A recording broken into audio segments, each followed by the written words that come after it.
Et donc LBO France, c'est une maison qui a aussi beaucoup appris au travers du temps et qui a vraiment, vraiment amélioré, sa méthode.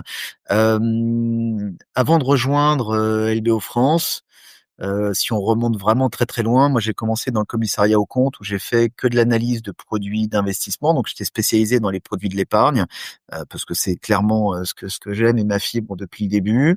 C'est ce qui m'a permis, d'analyser, de voir, d'observer, beaucoup de produits. Mais à la limite, quand on fait de la révision légale, on n'est pas là pour, juger de la performance d'un fonds. On est là pour, vérifier, la régularité du produit au regard de ses règles.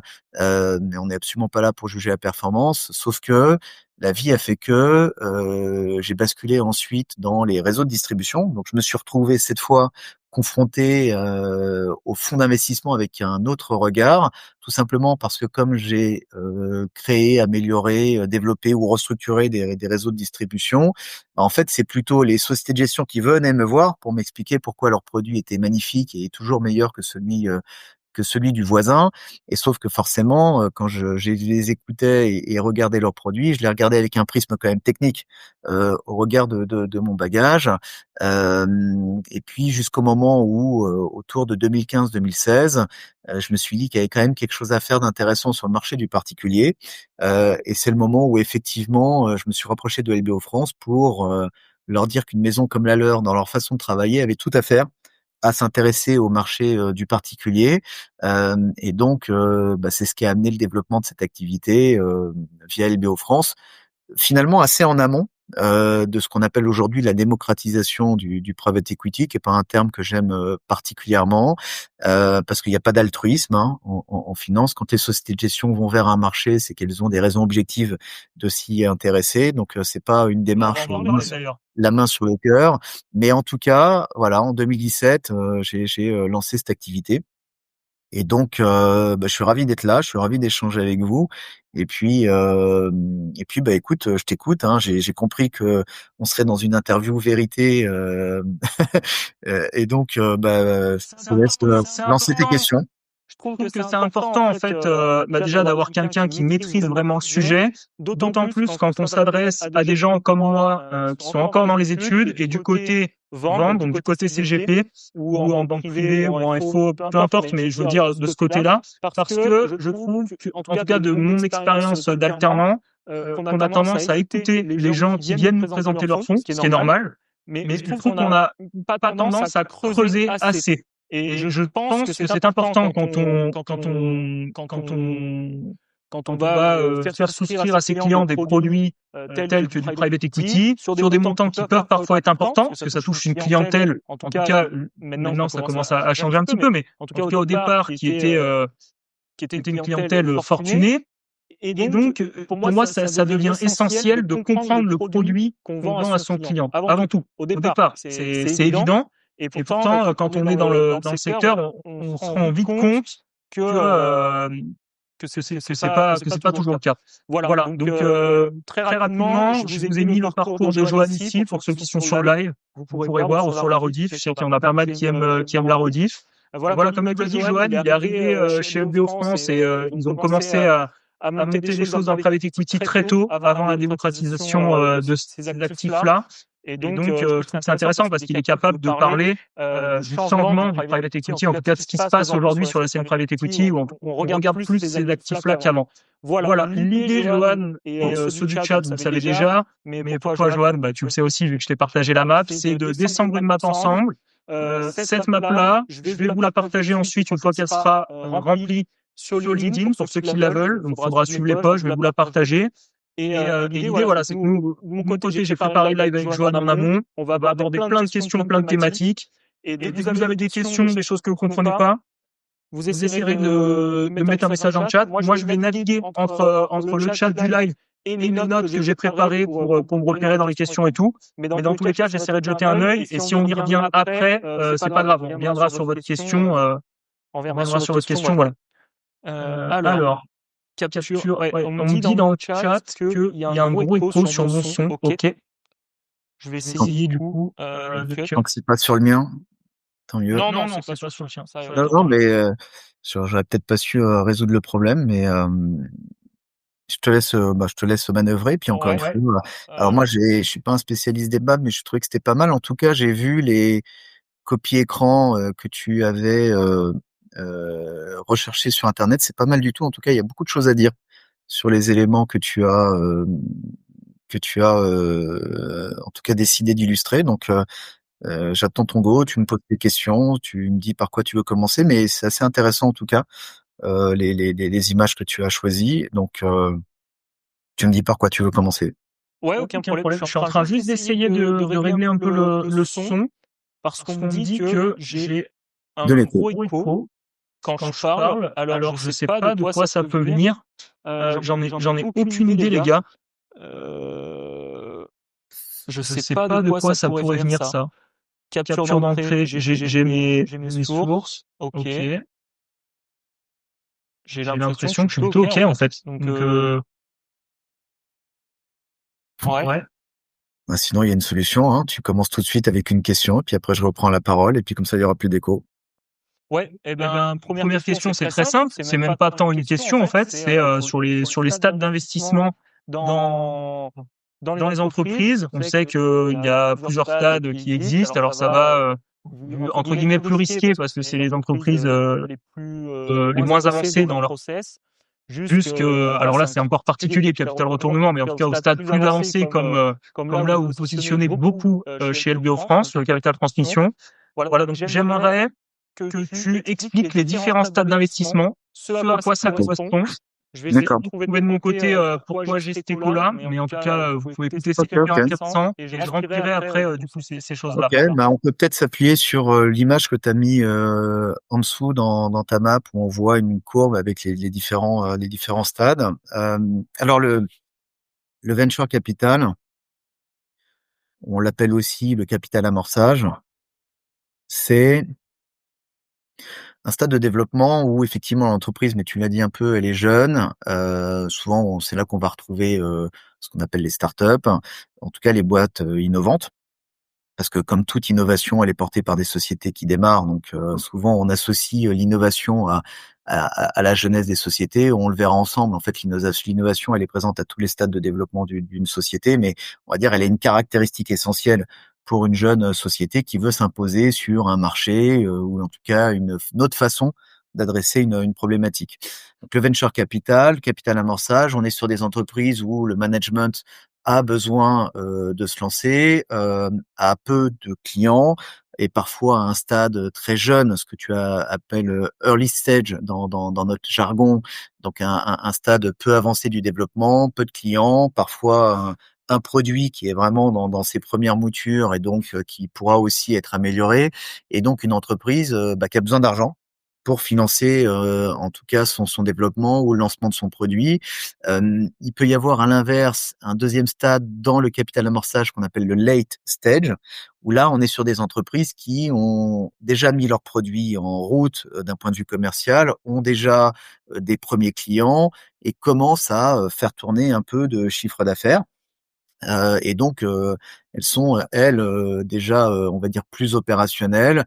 Et par contre, même combat, comme elles ont peu de clients et malgré tout des coûts de développement importants, eh ben, elles ont besoin d'argent pour financer leur démarrage et compenser souvent des pertes financières parce qu'elles ne génèrent pas de bénéfices. Bon, donc ça veut dire que c'est aussi associé à un risque plus important, tout simplement parce que ce sont des entreprises plus jeunes, qui ont encore tout à prouver et qui doivent encore s'imposer. Et donc, elles n'ont pas beaucoup de trésorerie, des problèmes de BFR, enfin tout ce que peut connaître une entreprise jeune qui démarre et qui a plus de coûts que de recettes dans son compte de résultat. Ensuite, il y a le capital développement. Capital développement, on est sur des sociétés qui, cette fois, ont passé plusieurs cycles de croissance, donc plusieurs années. Elles commencent à avoir un chiffre d'affaires plus éprouvé. Elles sont, pour la plupart, déjà rentables. En tout cas, à l'équilibre plus et voire déjà rentables. Mais simplement, elles sont à un moment de leur vie où elles doivent accélérer. Et donc là aussi, elles ont besoin d'argent, comme pour comme pour la partie capital amorçage, elles ont besoin d'argent pour aller plus vite, pour prendre de vitesse le marché, à la fois parce que elles peuvent avoir une clientèle qui est présente et a de la demande, mais bon, il faut faire des investissements pour pouvoir répondre à la demande. Ça, c'est aussi le cas heureux. Et puis, il y a parfois aussi une autre réalité, c'est qu'il y a des entreprises qui sont confrontées au fait que d'autres sociétés adressent la même problématique qu'eux, parfois pas forcément avec la même réponse en termes de produits, mais adressent le même problème. Et ce sont des entreprises qui, du coup, sont un peu dans ce moment de leur vie où, en fait, elles sont celles qui vont acheter les concurrents ou être achetées par les concurrents. Donc, c'est la course à la taille, à celui qui prendra de vitesse le marché et donc ses concurrents. Et donc, dans le capital développement, on a aussi des sociétés qui ont besoin d'argent pour commencer à faire des acquisitions pour s'imposer. Bon. Et donc, dans tous ces cas de figure, on est sur des sociétés, en tout cas, qui ont besoin d'argent pour se financer ou accélérer. Et le capital transmission, on n'est pas sur le besoin d'argent, on est en fait sur une autre situation. On est dans le cas où on est sur des entreprises qui sont déjà matures, qui sont déjà, pour certaines, en leadership ou parmi les leaders de leur secteur d'activité, mais simplement, l'actionnaire en place, l'actionnariat veut vendre, veut monétiser, la boîte va bien, voire très bien pour certaines, et puis en fait l'actionnaire veut monétiser. Alors, si on prend des cas les plus évidents, ça peut être l'âge, le décès, la maladie. Parfois, c'est la troisième génération de la famille. Et puis, au sein de la famille, il y a des gens qui veulent garder, d'autres qui veulent vendre. En tout cas, pour la société, c'est pas la situation la plus simple à gérer. Et donc, au final, on se retrouve avec des très belles sociétés qui sont à vendre, mais elles n'ont pas nécessairement besoin d'argent.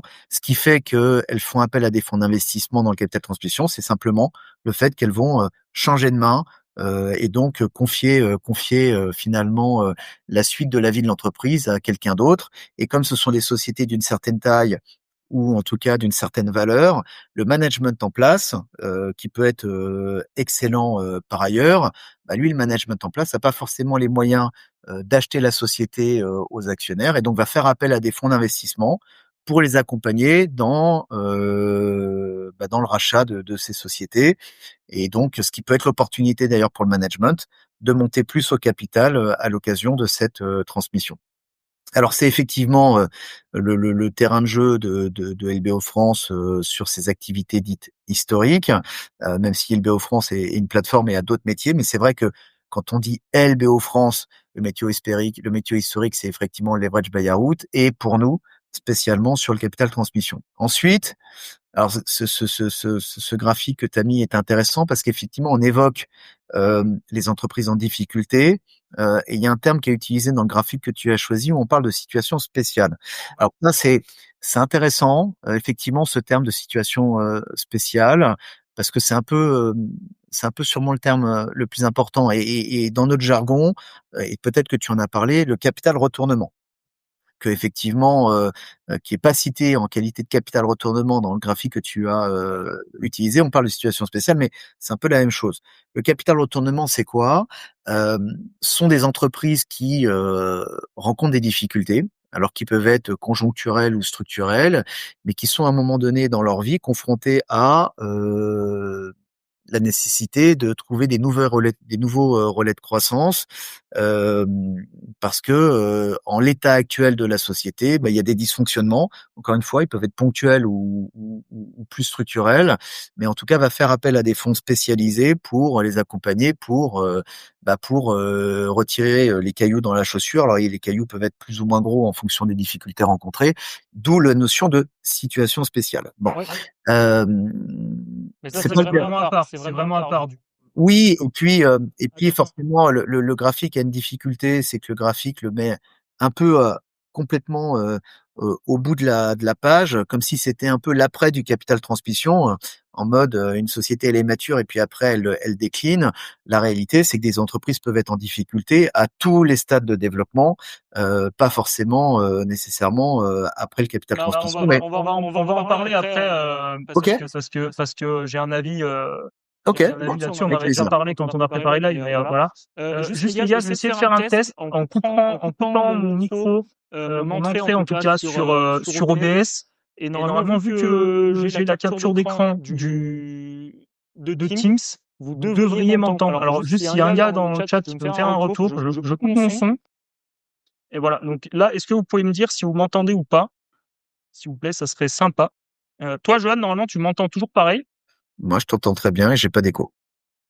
Euh, je vais demander dans le chat s'il y a quelqu'un qui m'entend. Il faut mieux qu'ils t'entendent.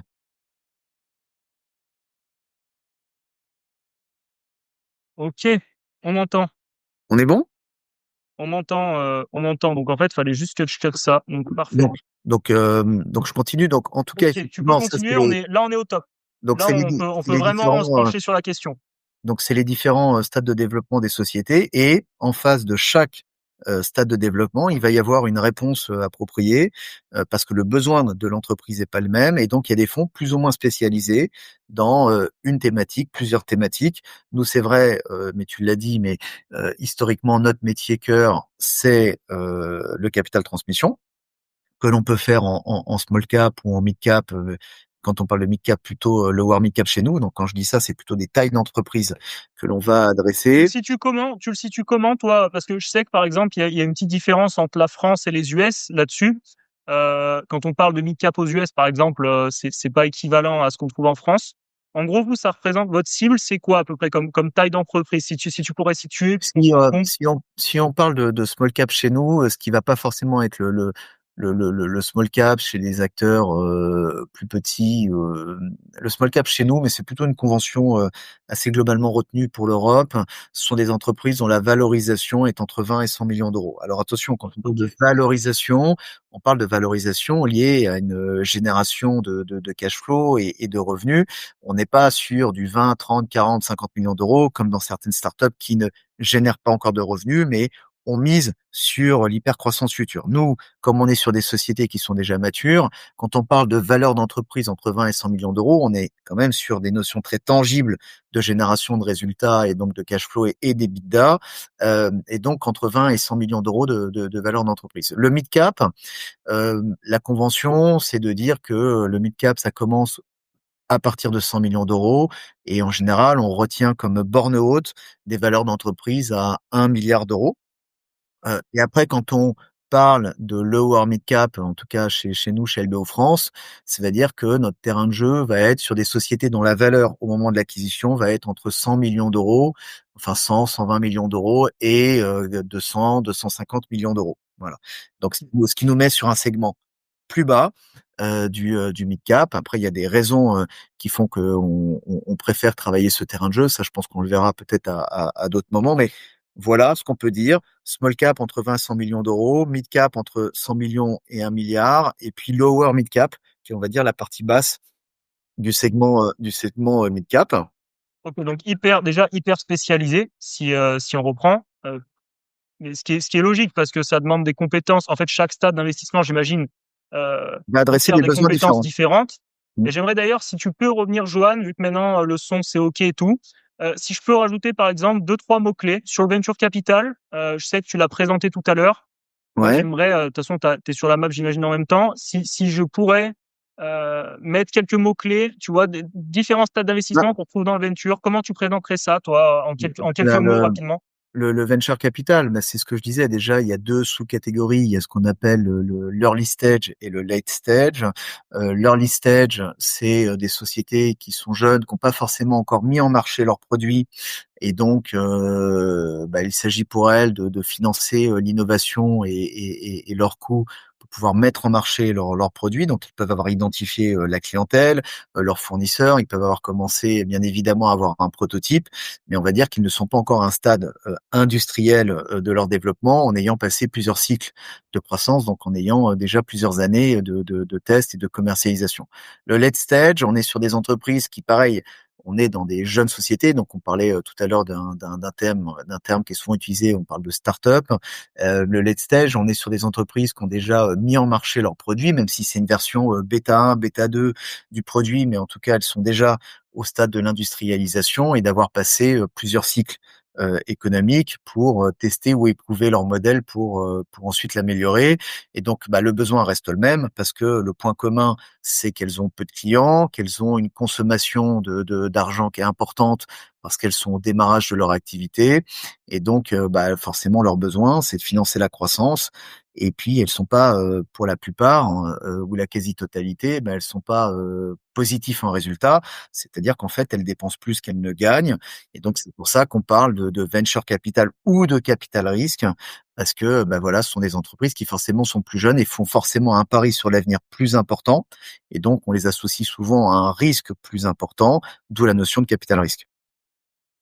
Donc, late stage, jeunes sociétés, start-up, mais qui sont déjà au stade de l'industrialisation, en tout cas déjà au stade Au du démarrage, développement bien sûr. de quelque chose. Early stage, société très jeune, parfois même pas encore produit. Des fois, c'est juste une idée qu'on a un petit peu développée. On a déjà un En business général, plan, il y a etc. déjà un On n'est prototype. pas sur du pré-seed, quoi. Je veux dire, le pré-seed en général, on évite dans le venture, de ce que je comprends.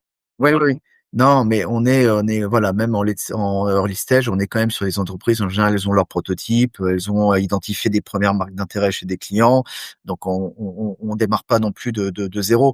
En fait, un fonds d'investissement ira rarement au tout démarrage de la vie d'une société. En général, on n'est pas vraiment dans l'univers des fonds. D'ailleurs, avant ces univers-là, on va plutôt être dans le financement par ce qu'on appelle le love money, donc c'est ce qu'on appelle les friends and family, c'est-à-dire les proches, les gens qui vont investir parce que pour des raisons de proximité ou parce que c'est leur famille ne peuvent pas imaginer, pour ceux qui ont de l'argent, de ne pas aider, donc vont prêter de l'argent euh, aux fondateurs de la société sans réellement espérer un retour. D'où la notion de love money, qui est de dire tant mieux si s'ils me rendent l'argent, mais en fait l'argent que je mets, c'est surtout le plaisir d'accompagner le projet, l'envie d'accompagner le projet, et plus que parfois l'attente d'un retour sur investissement. Il y a aussi les business angels, hein, qu'il faut pas oublier, qui sont des gens assez dynamiques et qui participent de l'accompagnement des sociétés quand parfois elles sont au stade du projet. Mais c'est vrai que les fonds d'investissement vont plutôt intervenir plus tard, quand il y a déjà au moins un prototype, des clients et des marques d'intérêt commerciales déjà identifiées. C'est très rare qu'un fonds s'autorise à regarder des investissements plus tôt, tout simplement parce qu'un fonds d'investissement, l'argent qu'il met sur la table, c'est l'argent des investisseurs, et que donc forcément un fonds doit conditionner ses investissements à une certaine mesure du risque, et donc forcément à une forme quand même d'attente de rentabilité pour les investisseurs qu'elle mobilise, en tout cas pour l'épargne des investisseurs qu'elle mobilise, que ce soit des institutionnels ou des particuliers. Et puis après, on va trouver d'autres acteurs, tels que la BPI par exemple. La BPI, Bon, la BPI, si on peut faire j'ai un pote, il se reconnaîtra, qui est en stage à la BPI actuellement. C'est d'ailleurs une super porte d'entrée. Après, on m'avait parlé, Joanne, pour entrer dans des fonds de private equity, etc. C'est une super première expérience, en tout cas en stage. Et la BPI, c'est un outil hyper intéressant. On a la chance de l'avoir en France. On le dit pas assez, je trouve. Mais c'est vrai que ça fait partie aussi de ces acteurs-là, quoi. Alors, je sais pas si vous, parfois, des fois, vous rentrez sur des deals, par exemple, avec la BPI, ou en tout cas, est-ce que la BPI vous accompagne sur des deals? ça peut arriver. En fait, encore une fois, comme je disais, LBO France aujourd'hui, c'est une plateforme qui a quand même beaucoup de métiers, donc une activité historique sur le private equity en leverage buyout, mais on est aujourd'hui aussi présent sur du venture capital avec une activité très spécifique en santé digitale ou en proptech, parce qu'encore une fois, le venture et le capital risque, ça demande de l'expertise, et donc souvent de se concentrer sur des secteurs d'activité très précis. Donc chez LBO France, en tout cas, la santé digitale et la PropTech. On a une activité immobilière en value-add immobilier, ce qu'on appelle le private real estate.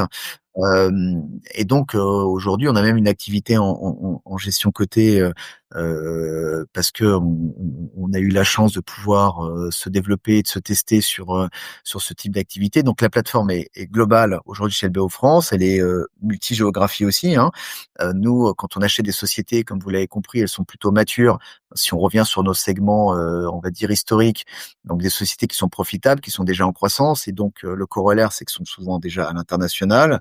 Nous, on achète des sociétés dont le siège est en France ou en Italie du Nord, parce qu'on a développé depuis maintenant plus de 10 ans l'axe franco-italien pour le siège des sociétés, même si leur activité est à l'international. Et on s'intéresse même aujourd'hui à l'Afrique depuis quelques années maintenant, parce que, comme tout marché, pour être très bon dans 10 ou 15 ans, Bah, c'est aujourd'hui qu'il faut s'y intéresser. L'Afrique est un marché de croissance et un marché d'avenir, et donc on se développe aujourd'hui sur l'Afrique.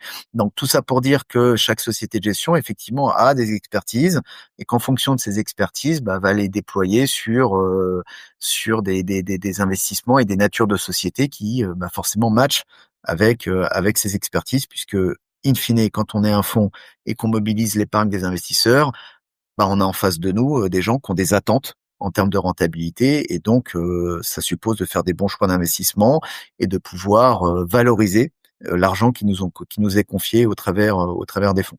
Bien sûr, je rebondis d'ailleurs sur ce que tu dis, Johan. Euh, Dans la pensée d'un étudiant comme moi, euh, j'ai tendance à croire que c'est beaucoup plus simple. C'est peut-être une croyance du coup qui est fausse, tu me diras. Mais en tout cas, j'ai tendance à croire que c'est beaucoup plus simple de créer de la valeur dans une boîte qui est à son démarrage, ou en tout cas, alors peut-être pas à un stade vraiment de prototype, mais à un stade de late stage, par exemple, tu vois, une série 3 ou 4, que, euh, que dans des sociétés qui sont déjà profitables, qui ont déjà des parts de marché, qui ont déjà une clientèle fidélisée parfois, euh, où je trouve que c'est vraiment un savoir-faire de créer de la valeur dans ces sociétés-là. Alors, on y viendra pour savoir comment vous créez de la valeur dans ces sociétés-là.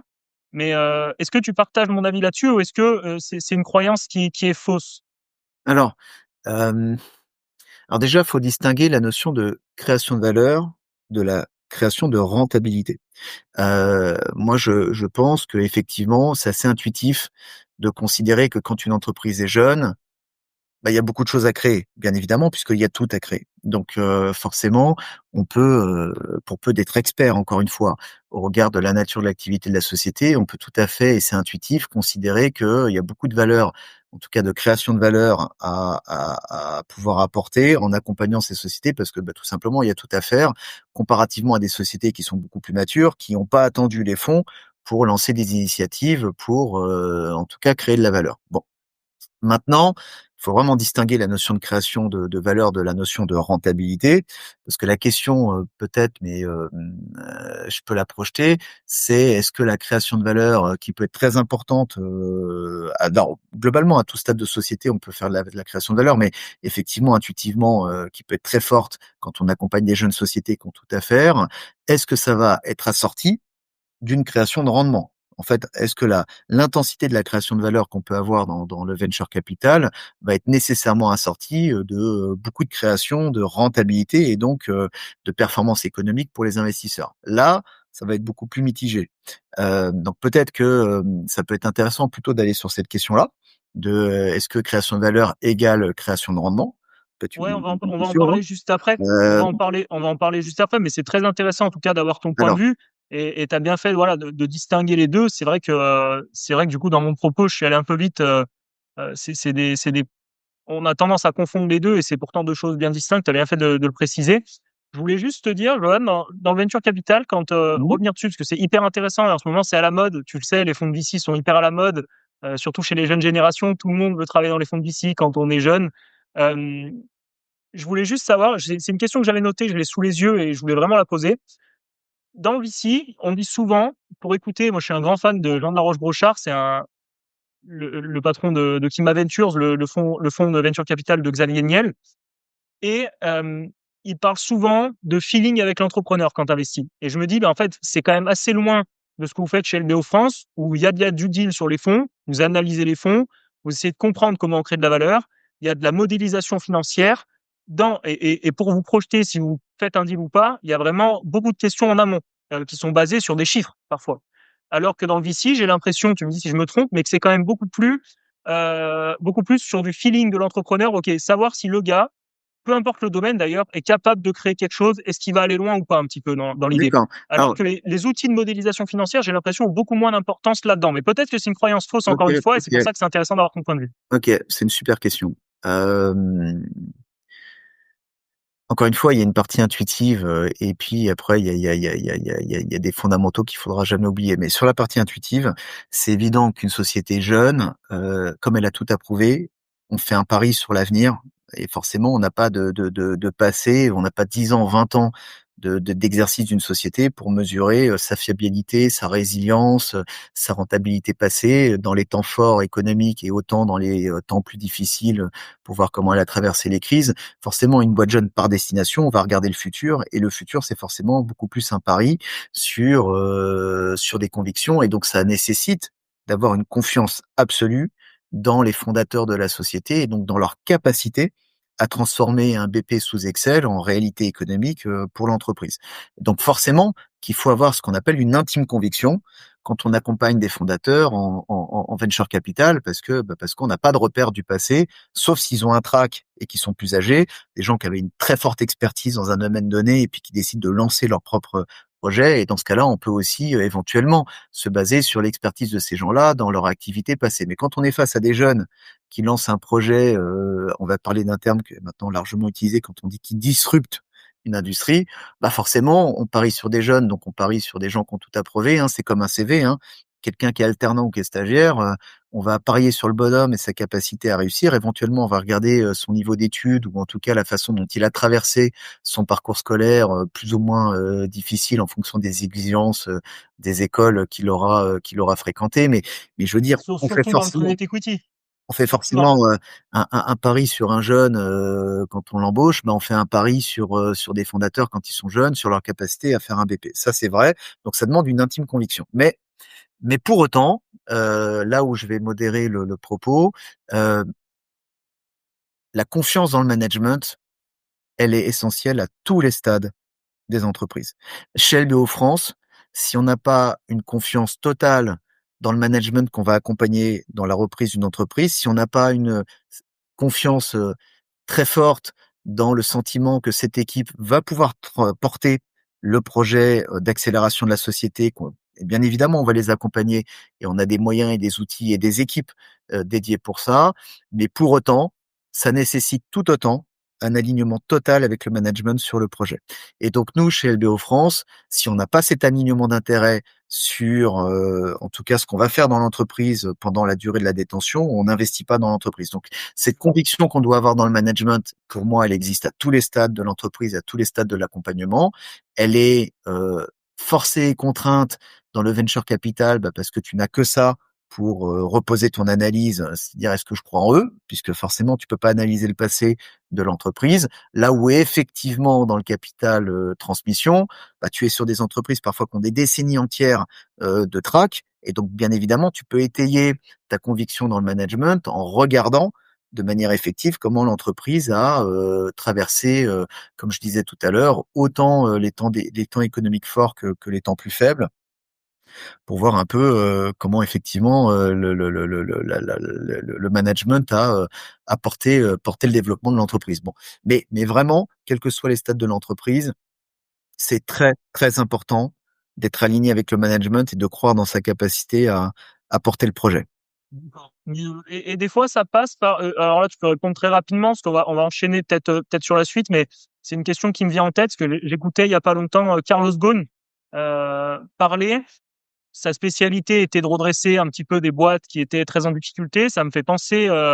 Il faisait beaucoup de micromanagement, par exemple, ou de licenciements massifs. Est-ce que c'est quelque chose qui peut arriver quand tu récupères une boîte, tu dis OK, la boîte a du potentiel, mais je sais pas, charge salariale trop importante ou par exemple le gars à la tête, je sais pas le directeur d'exploitation ou quoi est pas au niveau. Est-ce que vous, en prenant des parts, vous pouvez aussi prendre des décisions importantes de ce type-là dans les entreprises dans lesquelles, enfin, que vous accompagnez? Alors, nous, chez LBO France, les sociétés qu'on choisit d'accompagner, en général, elles sont, au moment de l'acquisition, elles sont saines, elles sont performantes, elles sont en croissance. Et donc, le travail d'investigation qu'on fait sur les sociétés nous amène à, en général, rarement nous tromper sur l'état de la société quand on rentre dedans. On regarde des critères pour nous et des choix qu'on opère. Encore une fois, parce que le temps est compté, hein, donc l'agenda est exigeant. En moyenne, on garde une société entre 4 et 6 ans. Ouais, Parce c'est pour que en parler après de ça. ce qui est une donnée assez globalement observée sur le marché, ce qui fait que quand tu achètes une société et que ton temps est compté, tu veux miser sur des sociétés qui sont déjà prêtes en termes d'organisation pour accélérer et pour aller plus loin. Néanmoins, il y a deux choses. Il y a le retournement de cycle. Tu peux très bien avoir une société qui va très bien au moment où tu l'achètes et tu es confronté pendant ta détention à, ce qu'on va appeler un vent contraire ou des vents contraires qui vont venir mettre sous tension l'organisation de la société. Et là, dans ce cas-là, tu restes, toujours dans la même logique d'accompagner le management, pour traverser, ce temps plus compliqué. Et donc ce qui peut t'amener, mais en total lien avec le management parfois à, chercher comment rationaliser, les coûts de l'entreprise pour les optimiser, pour aider en tout cas, la société et le management à, passer ce moment difficile et être beaucoup plus prêt au moment, du rebond, pour saisir les opportunités de la croissance quand elles se présentent, aux portes de la société. Bon, le meilleur exemple qu'on puisse utiliser, c'est le Covid, hein. Le Covid, personne l'a vu arriver et pour autant, il s'est imposé à toutes les sociétés. C'est pas parce que les sociétés sont achetées par un fonds d'investissement qu'elles marchent sur l'eau, hein. Donc, on est dans ce qu'on appelle l'économie réelle et donc, une entreprise en portefeuille, si elle est, confrontée à des temps difficiles, le Covid, s'est imposé pour tout le monde, hein. Le Covid, c'est une crise que finalement le monde a décidé de provoquer. Quand on a décidé de mettre, à l'arrêt, les entreprises, quand on a décidé de lancer le confinement, un peu partout dans le monde, bah, techniquement, on a, mis sous tension, les économies par, des actes décidés, hein, que sont le confinement. Bon, bah, ça a éprouvé les entreprises et bah, il a fallu les accompagner autrement. Déjà, aider les managers à, sortir de la perplexité du moment, hein, parce que c'est violent que de devoir, fermer l'entreprise et de mettre en télétravail, les gens ou en tout cas de les éloigner, de leur outil, de travail.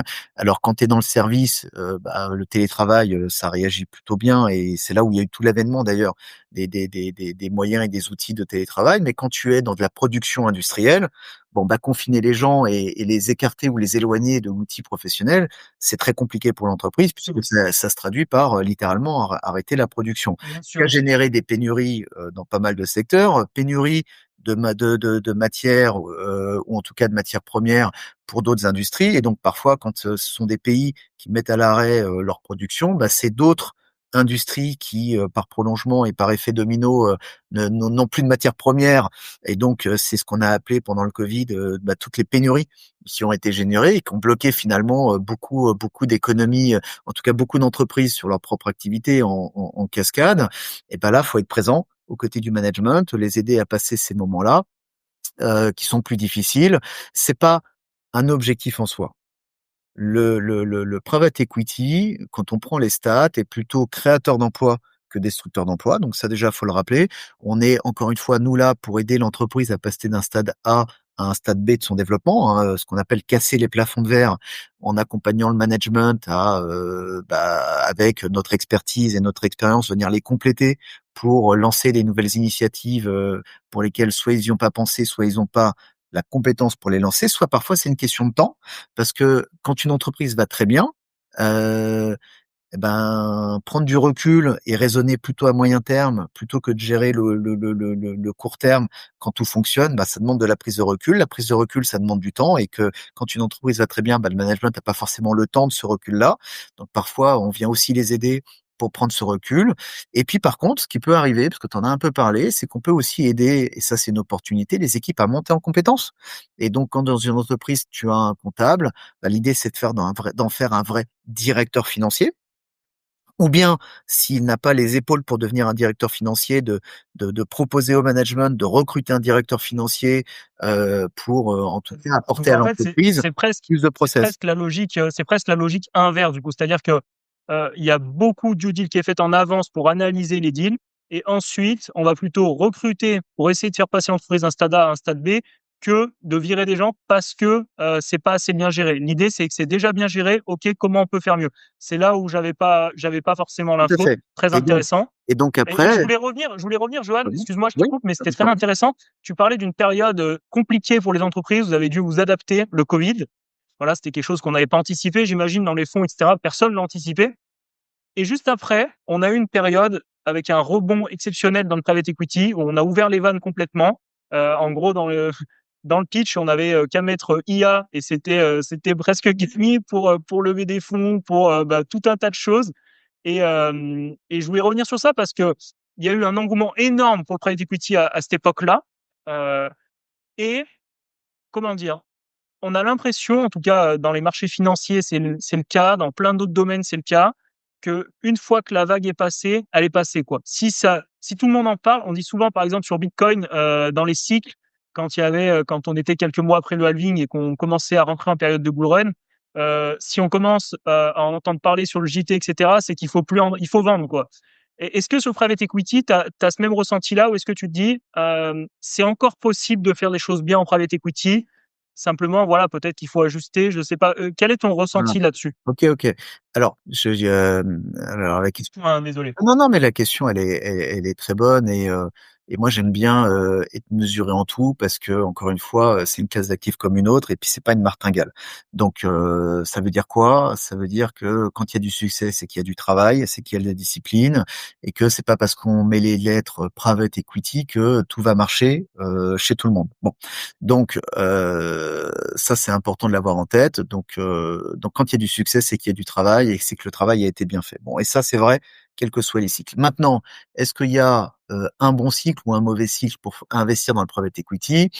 euh, Moi, je parlerai plutôt de qualité et de moment, mais je vais être un peu plus précis.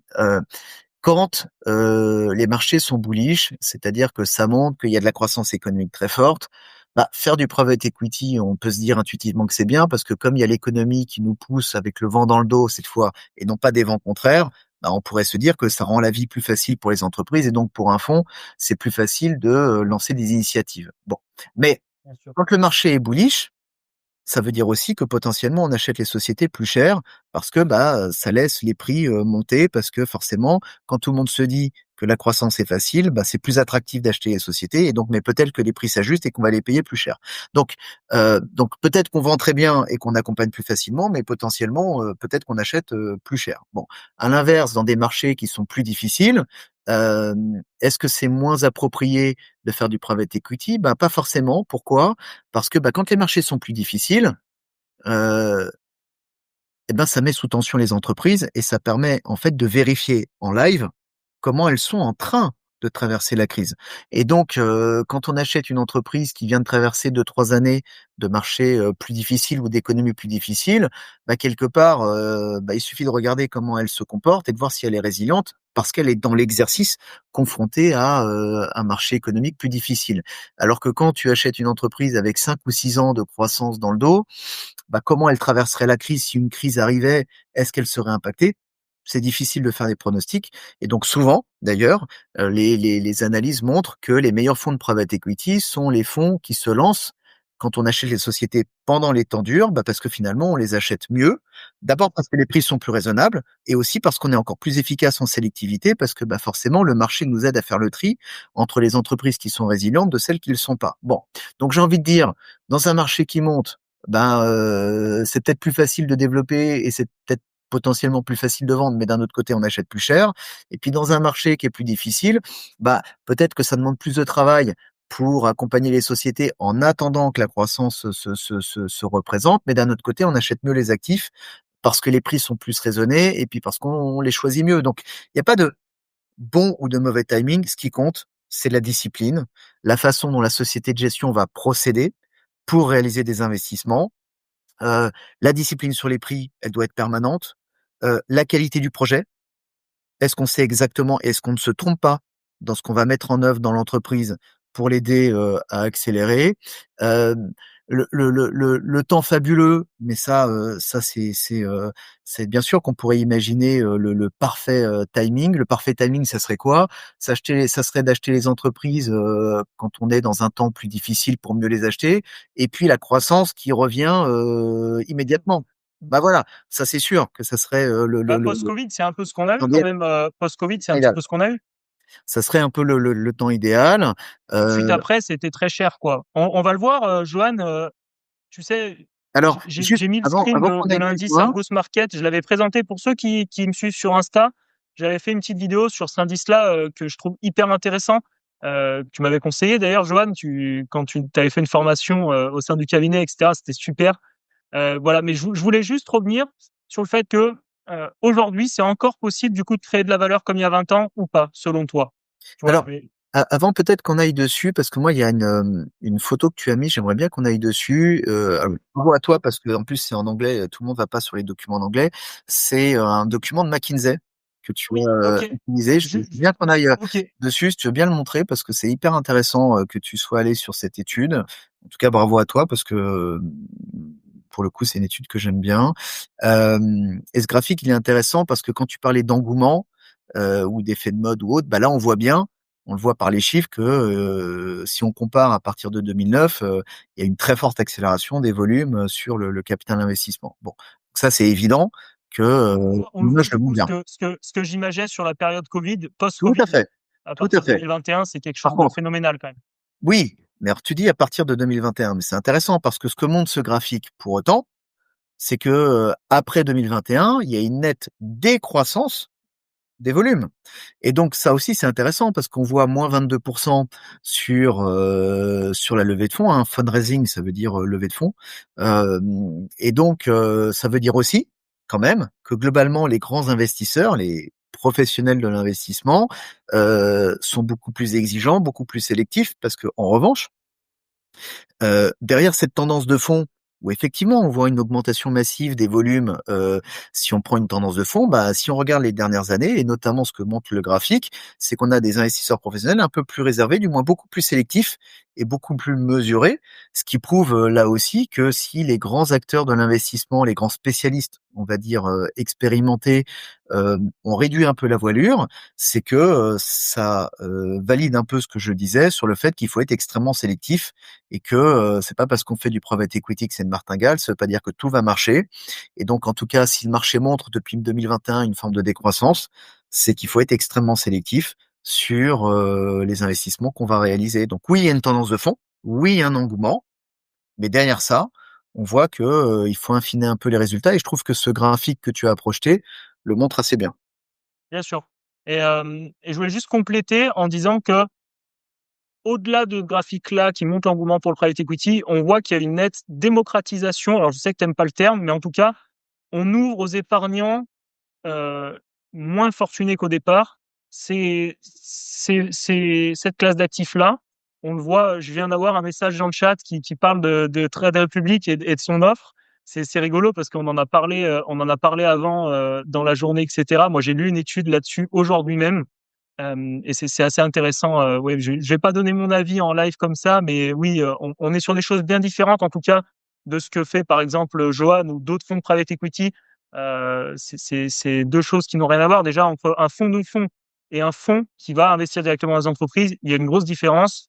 Et ensuite, sur la manière de communiquer, évidemment, il y a une énorme différence. Voilà, je vais pas plus en dire, mais du coup, Non, non, mais c'est un peu mon avis. moi, je suis pas là pour émettre un avis sur qui que ce soit, mais pour revenir à une réponse beaucoup plus globale. Générer de la performance, c'est du travail. Et clairement, ces 15 dernières années, peut-être encore plus qu'il y a 25 ans ou il y a 30 ans, parce qu'on faisait pas forcément le métier de la même manière. Mais aujourd'hui, il n'y a pas de hasard. C'est-à-dire générer de la performance, c'est d'abord du travail auprès des managers des sociétés, dans la capacité à exercer ou en tout cas à exécuter un projet de bout en bout aux côtés du management tel qu'il était prévu, et pourquoi pas d'ailleurs de faire mieux que ce qui était prévu. En tout cas, la chance a rarement sa place dans la quête de performance. Donc c'est d'abord beaucoup de travail, ça c'est évident. Bon, ça veut dire quoi? Ça veut dire que quels que soient les stats, quels que soient les chiffres d'un marché, c'est hétérogène. Il y a des gens qui vont être très disciplinés et parfaitement exercer leur modèle, exécuter pardon leur modèle, et ils en auront les fruits, c'est-à-dire ils auront de la performance. Mais c'est hétérogène. C'est pas parce que globalement la classe d'actifs délivre en moyenne, et je dis bien en moyenne, des performances élevées, ça veut pas dire que tout le monde délivre les mêmes performances. C'est extrêmement hétérogène même, les performances dans la classe d'actifs. Il y a des acteurs qui sont extrêmement bons, il y a des acteurs qui ont moins de performances. En tout cas, c'est pas parce qu'une classe d'actifs en moyenne est performante que tout le marché va être performant. C'est Euh, très important de le oui, préciser. oui. Dans un monde de la finance qui est de plus en plus réglementé, je trouve que c'est super important de le préciser. Voilà, c'est En tout cas, il y a pas de martingale, et donc c'est une classe d'actifs. c'est une classe d'actifs qui se travaille comme toutes les autres et quand il y a de la performance, c'est qu'il y a eu du travail derrière, de l'expertise, bien évidemment, c'est-à-dire que des acteurs qui ne se trompent pas dans leur choix d'investissement, qui choisissent les bonnes sociétés, qui sont très disciplinés sur la politique d'acquisition, c'est-à-dire avec des prix qui sont raisonnés et qui ont ensuite un projet de développement qui est clair, qui est réaliste et qui arrive à l'exécuter, voire à le dépasser aux côtés du management, parce qu'il faut jamais oublier que quand on achète une société, il s'agira de la revendre dans quelques années à des gens qu'on connaît pas, dans des conditions de marché qu'on connaît pas, et si on veut les revendre plus cher que ce qu'on a payé, bah faut travailler pour améliorer l'actif, et donc, on disait tout à l'heure, le faire passer d'un stade A à un stade B de son développement pour que quelqu'un d'autre accepte de le payer plus cher dans quelques années, indépendamment du contexte économique dans lequel on souhaitera le revendre. Sûr. Donc, il faudra du travail. Je voulais juste revenir du coup sur le point. On a fait une petite digression, mais qui est intéressante. C'est juste revenir sur la démocratisation parce que bah voilà, on en parlait tout à l'heure. Tu gardes les sociétés quand même pas très longtemps en portefeuille. On a tendance à croire que c'est long l'investissement en private equity, mais faut bien se dire que pour créer de la valeur, en fait, le temps est compté. Tu l'as précisé. Tu faisais référence au business angel, etc. Je voulais juste revenir sur un truc. Là, on est dans la map à côté de la démocratisation vers la clientèle des particuliers. Ouais. Comment on fait si je me dis, bah, j'ai pas envie d'avoir ces frais-là. Alors, sur des fonds de fonds, c'est encore différent. Il y a encore plus de frais, mais même sur un fonds de private equity, effectivement, il y a des frais. Si je me dis, bah, en fait, j'ai pas envie d'investir dans un fonds private equity, je fais pas confiance, je vais investir moi-même, je vais aller dans une boîte, sélectionner la boîte, prendre de l'equity et je pense faire une meilleure performance comme ça. Qu'est-ce que tu en penses? Qu'est-ce que tu dirais à quelqu'un si par exemple tu m'as en face de toi et que je te dis demain, je vais aller dans une boîte, prendre des parts, je veux pas aller dans un fonds de private equity. Je comprends. Alors, ça peut être très vrai lorsque les investisseurs sont eux-mêmes déjà des chefs d'entreprise et qui se disent en fait moi je sais choisir des entreprises, je sais investir et donc pourquoi je passerais par un fonds. Donc ça c'est une question à part entière, hein, on va l'adresser mais déjà on va revenir en amont, tu parlais de démocratisation et d'engouement, pourquoi cet engouement? Déjà pourquoi ces gens-là, que ce soit au travers des fonds ou en direct, s'intéressent aux non-cotés ces dernières années. Je pense qu'on peut déjà revenir sur les raisons de ça, parce que c'est important, surtout s'il y a, alors je sais pas dans le public qui est le tien, si tu as des gens qui sont dans le domaine de la gestion de patrimoine et qui sont confrontés eux-mêmes, il doit y en avoir. Je sais pas, mais en rediff, oui.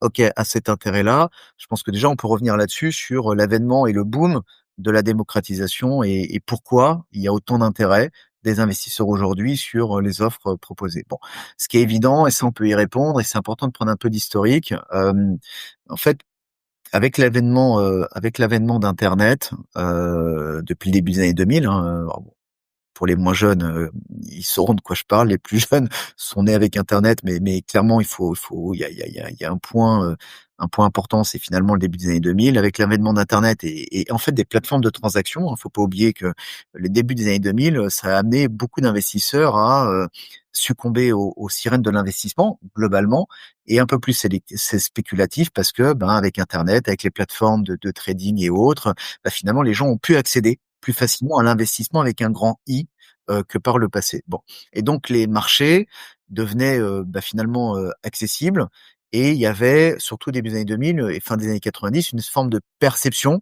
qu'il y aurait des gains faciles à réaliser, notamment avant la crise des subprimes, et ça forcément, ça pouvait séduire. Bon, la réalité, c'est qu'on a traversé et qu'on continue de traverser des crises dont les occurrences sont de plus en plus rapprochées, et ce contexte de crise plus rapproché et d'amplitude plus marquée, en fait, a rendu les investisseurs plus allergiques, clairement, à l'investissement dans les actifs volatiles, et donc souvent on a tendance à dire les actifs cotés. Et encore une fois, ça ne veut pas dire que tous les actifs cotés ont traversé les crises de la même manière ou avec autant d'amplitude, mais clairement, ça a amené une forme d'allergie ou de scepticisme sur la classe d'actifs cotés.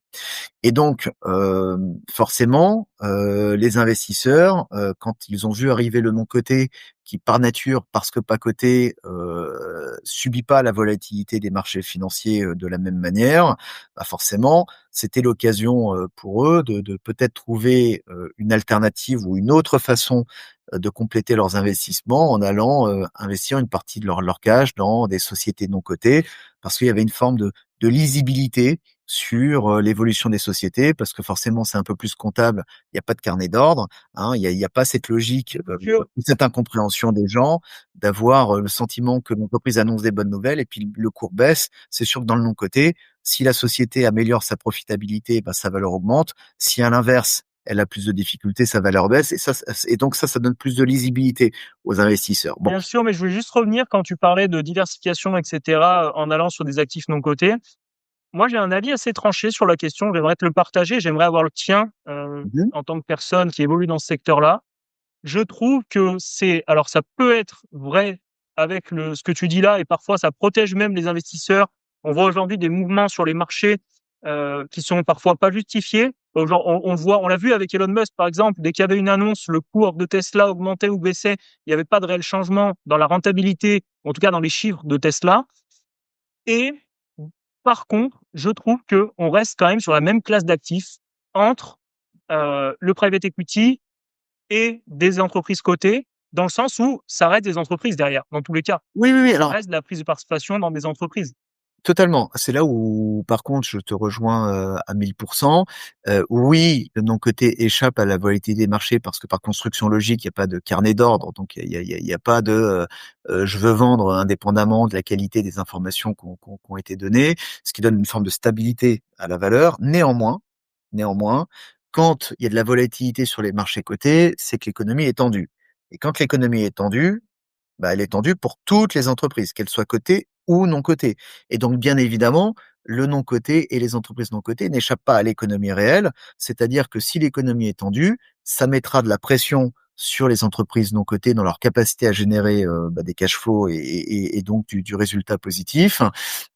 Et donc, bien évidemment, c'est pas parce qu'une entreprise n'est pas cotée que elle échappe totalement à l'économie non plus. Donc, en général, quand les marchés cotés sont tendus, voilà, c'est qu'il y a une réalité économique qui est pas bonne, et quand elle est pas bonne pour tout le monde. Et je le disais tout à l'heure, je le répète, c'est pas parce qu'une entreprise est détenue par un fonds qu'elle va se mettre à marcher sur l'eau et à passer au travers de la réalité économique à laquelle elle se confronte.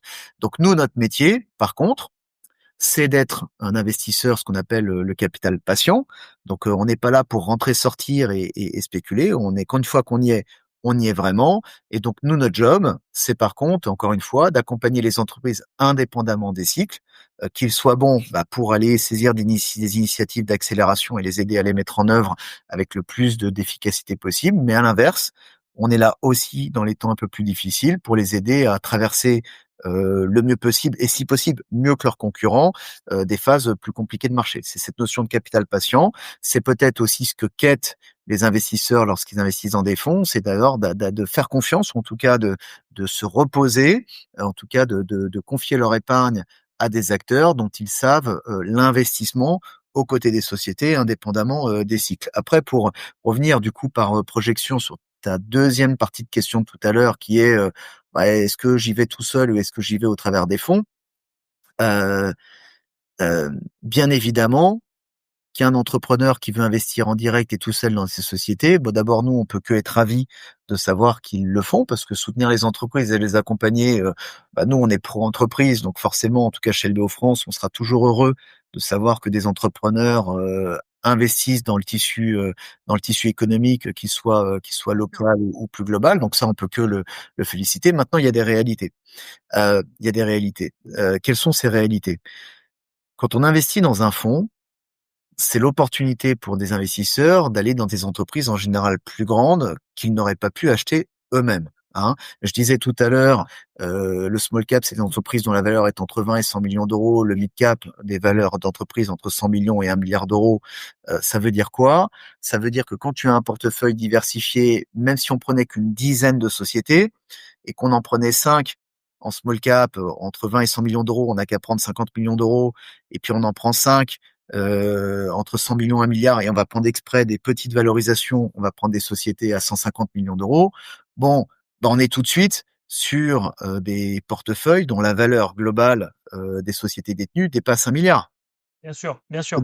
Et donc, on parle de sociétés littéralement inaccessibles pour le commun du mortel en termes de capacité d'investissement, parce que mettre 1 milliard sur la table, tout le monde peut pas le faire. Ça, c'est le premier point. Donc, c'est investir dans des fonds, c'est accéder à des entreprises différentes dans lesquelles on peut pas forcément rentrer quand on y va tout seul. Ça, c'est le premier point important à avoir en tête. Le deuxième point, c'est que il faut pas oublier que constituer un portefeuille de 10 sociétés, ça se fait pas en rentrant dans la première société qui se présente à nous. Il y a un travail de fond et d'analyse qui est quand même colossal. Ça veut dire que quand on a un portefeuille de 10 sociétés, c'est la conclusion ou la conséquence d'un travail en amont d'analyse d'opérations. Et donc, on va analyser des dizaines et des dizaines, voire des centaines de dossiers et de sociétés pour finalement, à la fin, en avoir une dizaine, une quinzaine en portefeuille. Et donc, ce temps de l'analyse, d'abord, tout le monde peut pas le mener parce qu'il est intensif et il porte sur, comme je le disais, sur des dizaines, voire des centaines de dossiers. Ça, faut avoir la capacité technique de faire ce travail, premier point. Et puis, c'est un travail qui est coûteux. C'est-à-dire que nous, c'est mutualiser ces coûts-là dans un fonds d'investissement. Mais si un investisseur devait par lui-même analyser des centaines de dossiers, mobiliser des équipes, mobiliser des avocats, mobiliser des conseils sur chaque dossier qu'il analyse, ça lui coûterait peut-être beaucoup plus cher même que le montant total qu'il aurait aimé investir. Donc investir dans un fonds, c'est se donner la chance finalement d'y aller dans une logique de coût très optimisé au regard de l'investissement en direct. Bon, ensuite, il y a autre chose. Si on résume, ça, c'est pas impossible, mais très coûteux, donc pas ouvert au commun des mortels, plus ça demande énormément de compétences. Alors, ça, c'est les deux éléments. Ça, c'est déjà, on en est à peine à constituer le fonds. C'est-à-dire, pouvoir rentrer dans des actifs de cette taille-là et avoir la capacité d'analyse pour essayer de rentrer dans les bons actifs. Bon. Ensuite, ça suffit pas. Le travail d'un fonds, c'est de tout accélérer, c'est-à-dire d'accélérer toutes les boîtes parce qu'on est dans un agenda qui est contraint pour ensuite toutes les revendre. Donc, ça veut dire que nous, par exemple, sur un fonds 8 ans plus un, ça veut dire qu'on va devoir tout acheter, tout accélérer, tout vendre. Et donc souvent un entrepreneur, déjà la vie d'un entrepreneur, c'est parfois le succès d'une boîte dans sa vie, hein, parfois ça prend plusieurs générations. Nous on se donne 8 ans plus un, donc 10 ans max pour prorogation inclus, pour tout acheter, tout accélérer, tout vendre. Et donc il y a une discipline presque militaire dans l'exécution du modèle parce que le temps est compté, parce que le temps c'est de l'argent et que nos investisseurs c'est aussi ce qu'ils attendent de nous, hein, créer de la performance. Alors de plus en plus, terrible. Plus vous restez de plus longtemps, en on en plus, parlera après, mais bien sûr, de plus en plus, ils attendent de nous de bien créer cette performance avec tous les sujets de l'ESG dans les choix d'entreprise et dans la façon qui sera la nôtre d'aider les entreprises à progresser sur les critères qualitatifs et notamment de l'ESG. Donc, en tout cas, oui, créer de la performance, mais en tout cas, de plus en plus de la belle performance. Mais en tout cas, c'est notre métier. Et donc, un entrepreneur qui ferait de l'investissement en direct tout seul, bah, il doit et analyser des sociétés et analyser si possible des belles sociétés. Un fonds va lui permettre d'accéder à un univers totalement différent en général de ce qu'il peut lui faire tout seul. Et puis derrière, c'est aussi se reposer sur une société dont les équipes H24 ont pour rôle le fait d'accélérer les sociétés et d'accompagner les managements dans la mise en œuvre d'initiatives pour créer de la valeur. Et donc ça, c'est quand même rarement accessible pour quelqu'un tout seul de pouvoir faire tout ça tout seul dans un temps compté. Voilà. Donc investir dans un fonds, il faut pas l'opposer nécessairement au fait d'investir tout seul et en direct parce que ça nous on peut que l'encourager. Mais en tout cas, le travail d'un fonds, et c'est notre métier, et puis c'est à nous de le prouver auprès de nos investisseurs, c'est de leur donner accès à quelque chose qu'ils ne peuvent pas faire par eux-mêmes. Et quand on a le sentiment qu'on accède à quelque chose qu'on ne peut pas faire soi-même, bah, c'est ce qui justifie aussi les frais. C'est évident qu'un investisseur qui se dirait, bon, j'ai investi dans un fonds, mais j'aurais fait mieux qu'eux, bah, sa première réaction, ça serait de dire, j'en ai pas pour mon argent, ou du moins les frais que j'ai payés sont pas justifiés au regard du résultat que la société de gestion produit. Bon. Mais dans un fonds qui travaille bien, un investisseur aura facilement le sentiment de se dire qu'on aura créé de la valeur et délivré une performance qu'il aurait raisonnablement pas pu délivrer s'il y était allé tout seul. Et encore une fois, comme on se disait tout à l'heure, encore faut-il pouvoir investir dans les mêmes sociétés en termes de taille ou de valeur. Et ça, forcément, ça limite tout de suite le champ des possibles pour un investisseur parce que ça demande des moyens financiers quand même très importants pour faire la même chose. très intéressant, hyper intéressant, franchement, super intéressant. Et en plus, on a une question dans le chat qui est super intéressante également. J'ai un avis sur la question. On a déjà parlé, je sais, ensemble. J'en ai déjà parlé avec d'autres gérants de fonds, private equity, etc. En tout cas, d'autres personnes qui évoluent dans ce milieu-là. c'est la question des fonds evergreen. On a parlé tout à l'heure de l'offre de Trade Republic avec les fonds de fonds, etc. On a parlé tout à l'heure, juste en dessous, en fait, c'est la question qui vient juste après. On allait y arriver de toute façon. C'est l'éligibilité des fonds à la clientèle des particuliers, donc via des contrats d'assurance vie, essentiellement. Alors, qu'ils soient luxembourgeois, mais on va parler même de contrats français, puisque c'est ce qui arrive aujourd'hui. On voit plein de fonds qui sont proposés dans les contrats d'assurance vie. Les clients sont demandeurs en plus, avec des tickets bien moins importants. Par contre, c'est évidemment pas des fonds millésimés. Et j'aimerais du coup parce qu'on est dans l'actualité, chez LBO, je sais que vous avez lancé un fonds Evergreen il y a pas longtemps, et ça m'a fait réagir moi personnellement, en sachant que vous êtes des acteurs historiques du private equity. Je ne pensais pas que vous iriez sur ce secteur-là. J'aimerais avoir ton avis sur les fonds Evergreen. Je donnerai mon opinion juste après. Je vais essayer de chercher un chargeur pour mon téléphone, mais je te laisse répondre, comme ça me laisse le temps d'aller chercher ce chargeur-là, et comme ça après je donne mon avis moi sur le truc, et tu pourras rebondir. Bon, mais alors je pense discerner dans ce que tu viens de dire que tu es en tout cas assez dubitatif sur les evergreens, en tout cas le fait que ça puisse produire autant de qualité que dans des fonds millésimés. Alors peut-être que je me trompe, mais c'est un peu ce que je ressens dans la question.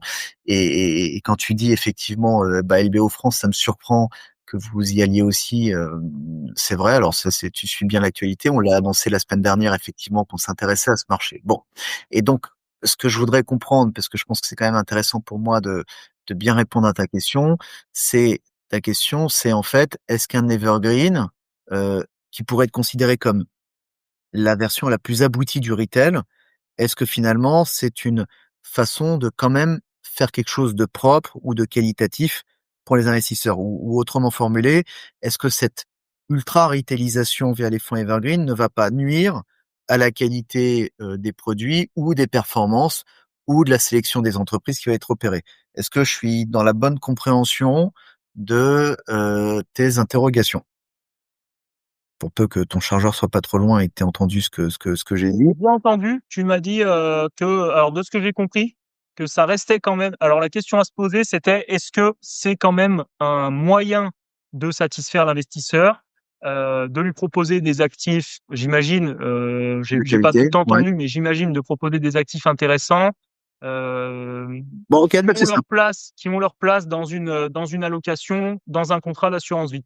Ok, mais donc je pense avoir bien compris ce que ton interrogation, et je disais que tu étais, enfin, ça se sentait un peu dubitatif sur ce format-là, et est-ce que l'ultra retail que pourrait incarner l'Evergreen est ou pas une façon de quand même faire de la qualité. Bon, oui, mais pour d'autres raisons. En fait, déjà, alors c'est peut-être un peu conservateur ce que je vais dire. Non, mais vas-y, parce que je préfère que tu aies le bout de ton idée et puis après je vais répondre. Mais en fait, j'ai l'impression que voilà, on doit bien sectoriser plusieurs catégories d'investisseurs, et que des actifs qui historiquement étaient pour des investisseurs au patrimoine, en tout cas sur des montants importants, doivent le rester.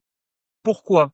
Parce que j'ai pas l'impression, dans n'importe quelle classe d'actifs, que la démocratisation, en tout cas l'ouverture à la clientèle des particuliers sur des montants moins importants, etc., soit fait uniquement dans l'intérêt de l'investisseur. Je pense que on a montré tout à l'heure, alors je l'ai sous les yeux, l'étude McKinsey, qui montre très nettement depuis 2021 une décroissance sur ce secteur-là, et ça correspond exactement au moment où on est en train de démocratiser, d'ouvrir ça avec des fonds evergreen sur les assurances vie, etc.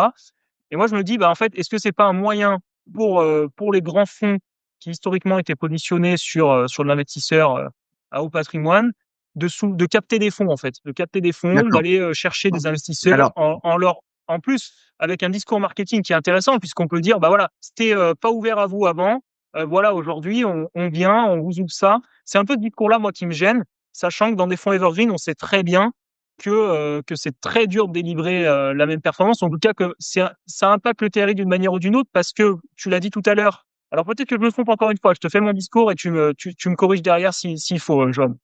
Mais j'ai l'impression que entre une société qui va appeler les fonds tout de suite, ou en tout cas qui va appeler les fonds uniquement quand elle a besoin, et du coup, dès que les fonds vont être appelés, l'argent va travailler, automatiquement, puisque le portefeuille sera constitué, en tout cas les fonds vont être appelés à mesure que le portefeuille sera constitué. Alors qu'un fonds evergreen, forcément, on sait que c'est ouvert tout le temps. En tout cas, dans mon raisonnement, j'ai l'impression que du coup, l'argent ne sera pas au travail à un moment ou à un autre, dans tous les cas. Très clair. Voilà. Ok, Alors, tu me ok. corriges évidemment, c'est avec mon œil d'étudiant, je le dis pour tout le monde. Je suis du côté CGP, je travaille pas dans le private equity. C'est quelque chose qui m'intéresse énormément.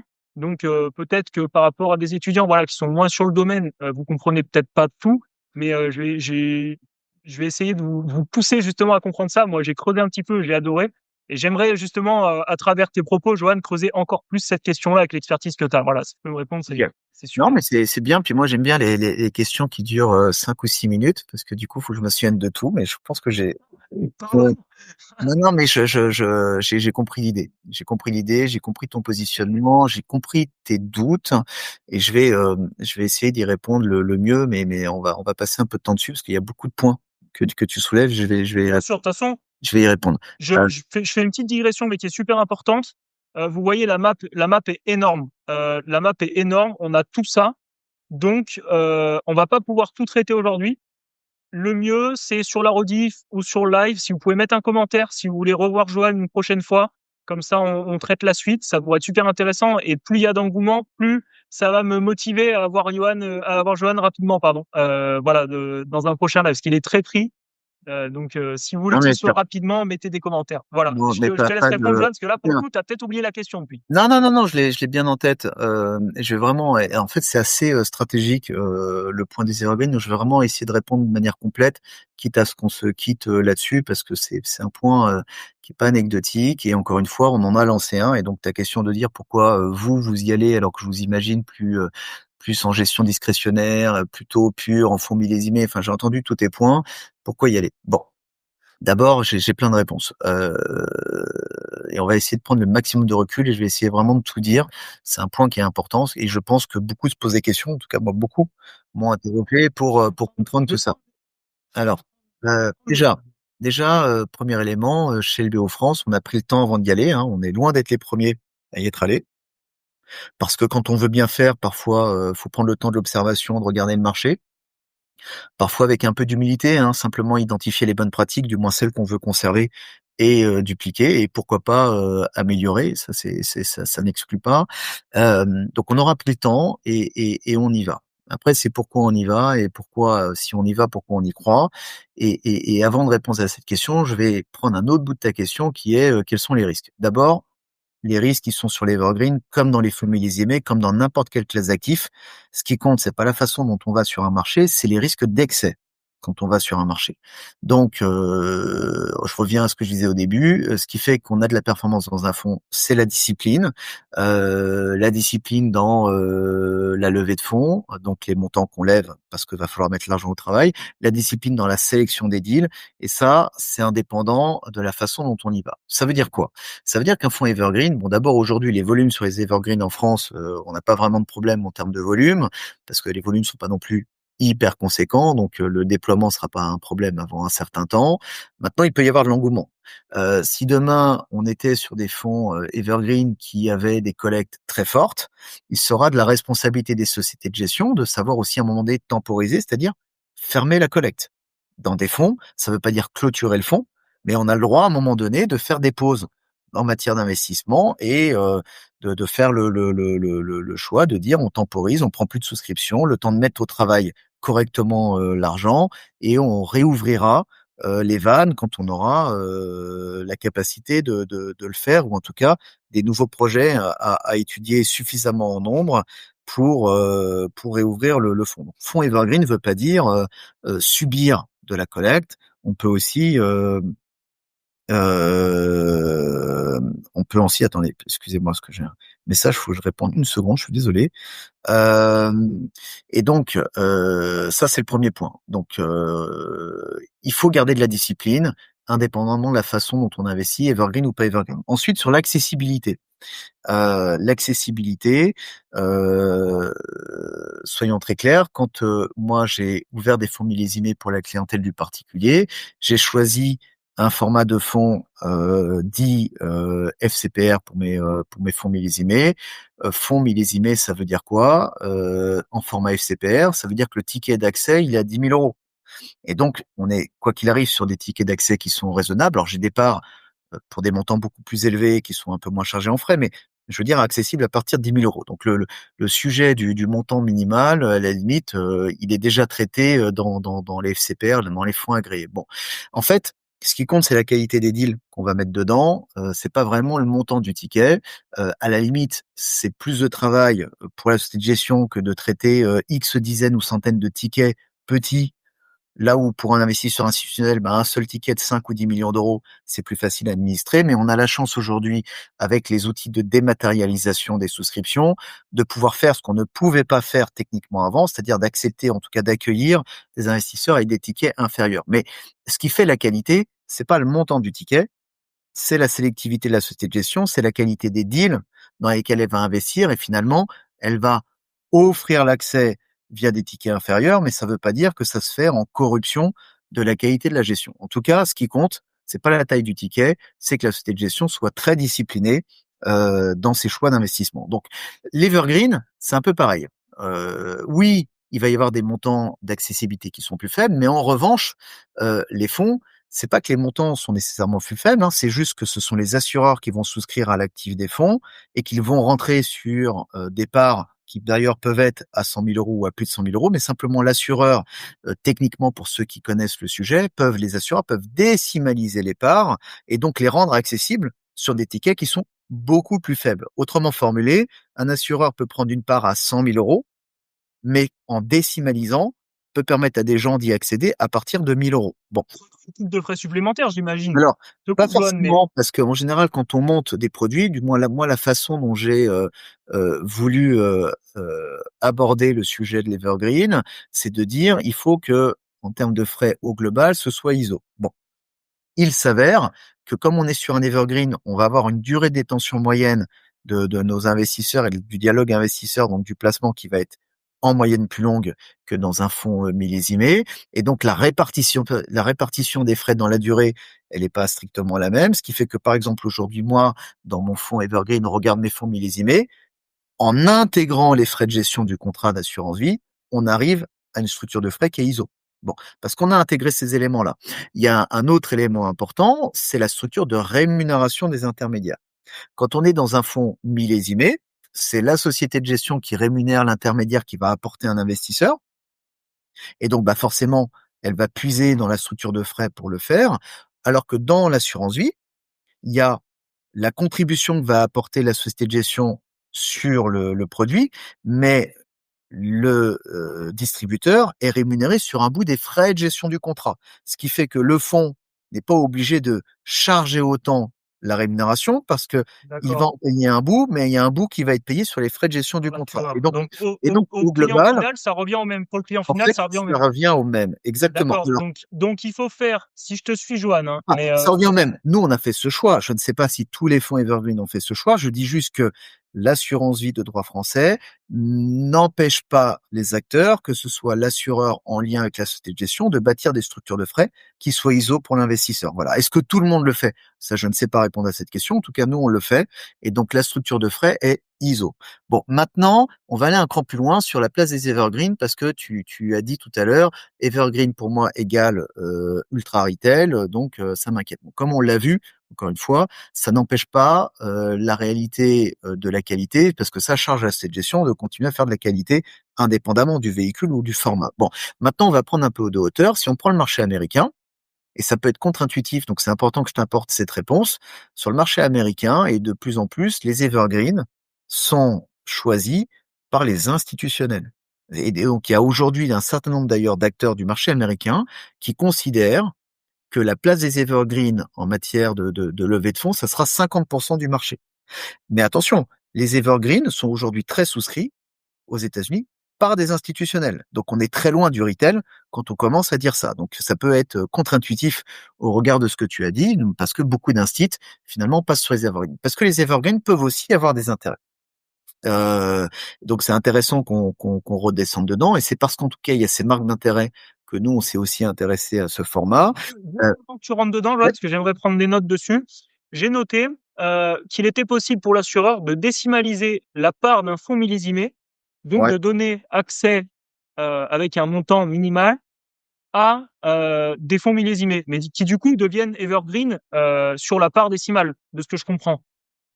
Peut-être que je Euh, l'ai mal compris ou que je l'ai non, mal non, non, non, noté. non, non, non, J'aimerais non, non. revenir dessus. Un fonds est evergreen par essence, c'est-à-dire quand il est evergreen, ça veut dire qu'il n'a pas vraiment de date de fin, et donc c'est pas un fonds millésimé où la période pour pouvoir souscrire, ou du moins rentrer dans le fonds, serait limitée à un temps limité. Et passé ce temps, on peut plus rentrer dans le fonds. Un fonds evergreen, c'est la capacité à rentrer durablement dans un fonds, pour peu qu'il soit toujours ouvert, hein, parce qu'encore une fois, on peut le fermer. La dissimulation, c'est autre chose.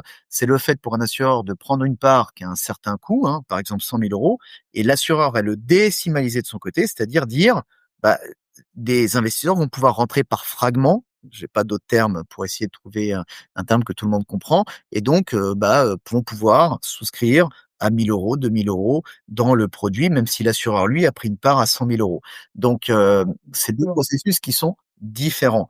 Donc c'est pas une En part gros, en fait, evergreen, je le c'est note, on je l'est l'ai ou mal pas. noté du coup. En fait, c'est pas décimaliser la part d'un fonds millésimé, c'est euh, décimaliser la part d'un fonds euh, euh, avec un minimum d'accès important. Ça, je peux le laisser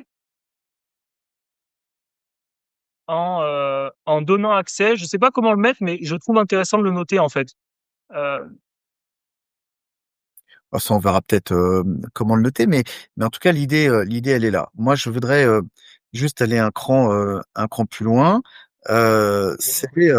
Donc c'est plutôt un marché où il y a beaucoup d'instits. Il faut pas, en tout cas, c'est intéressant de l'avoir en tête. Donc c'est pas forcément négatif du tout l'evergreen. Par contre, l'evergreen, qu'est-ce que ça apporte d'intéressant? D'abord, ça permet en permanence d'avoir un portefeuille qui est déjà déployé au moment où on rentre. Là où dans un fonds millésimé, ben, on est sur une feuille blanche. Il faut faire confiance dans la société de gestion, bien évidemment, et donc dans sa discipline, sur la façon dont elle va choisir et elle va opérer son modèle sur les deals qui seront achetés, mais on est forcément sur une projection parce qu'il n'y a pas forcément de contenu. Dans un fonds Evergreen, il y a déjà un portefeuille existant quand on rentre dedans. Ça a un avantage, c'est que du coup, on démarre tout de suite avec un portefeuille constitué et donc la capacité, de manière plus lissée, d'aller chercher de la performance. Bon. Euh, L'autre point qui peut être important pour ouvrir un peu les axes de réflexion pour tout le monde, c'est le fait de dire que quand on investit dans un fonds evergreen, c'est aussi la capacité de rentrer progressivement. Exemple, je suis un épargnant, j'ai aujourd'hui une épargne disponible de 10 000 euros, mais peut-être que dans 6 mois, j'aurai encore 10 000 euros à mettre. Bon, bah, dans un fonds millésimé, c'est maintenant qu'il faut mettre l'argent, et puis quand il est fermé à la commercialisation, on peut plus rentrer dans le fonds.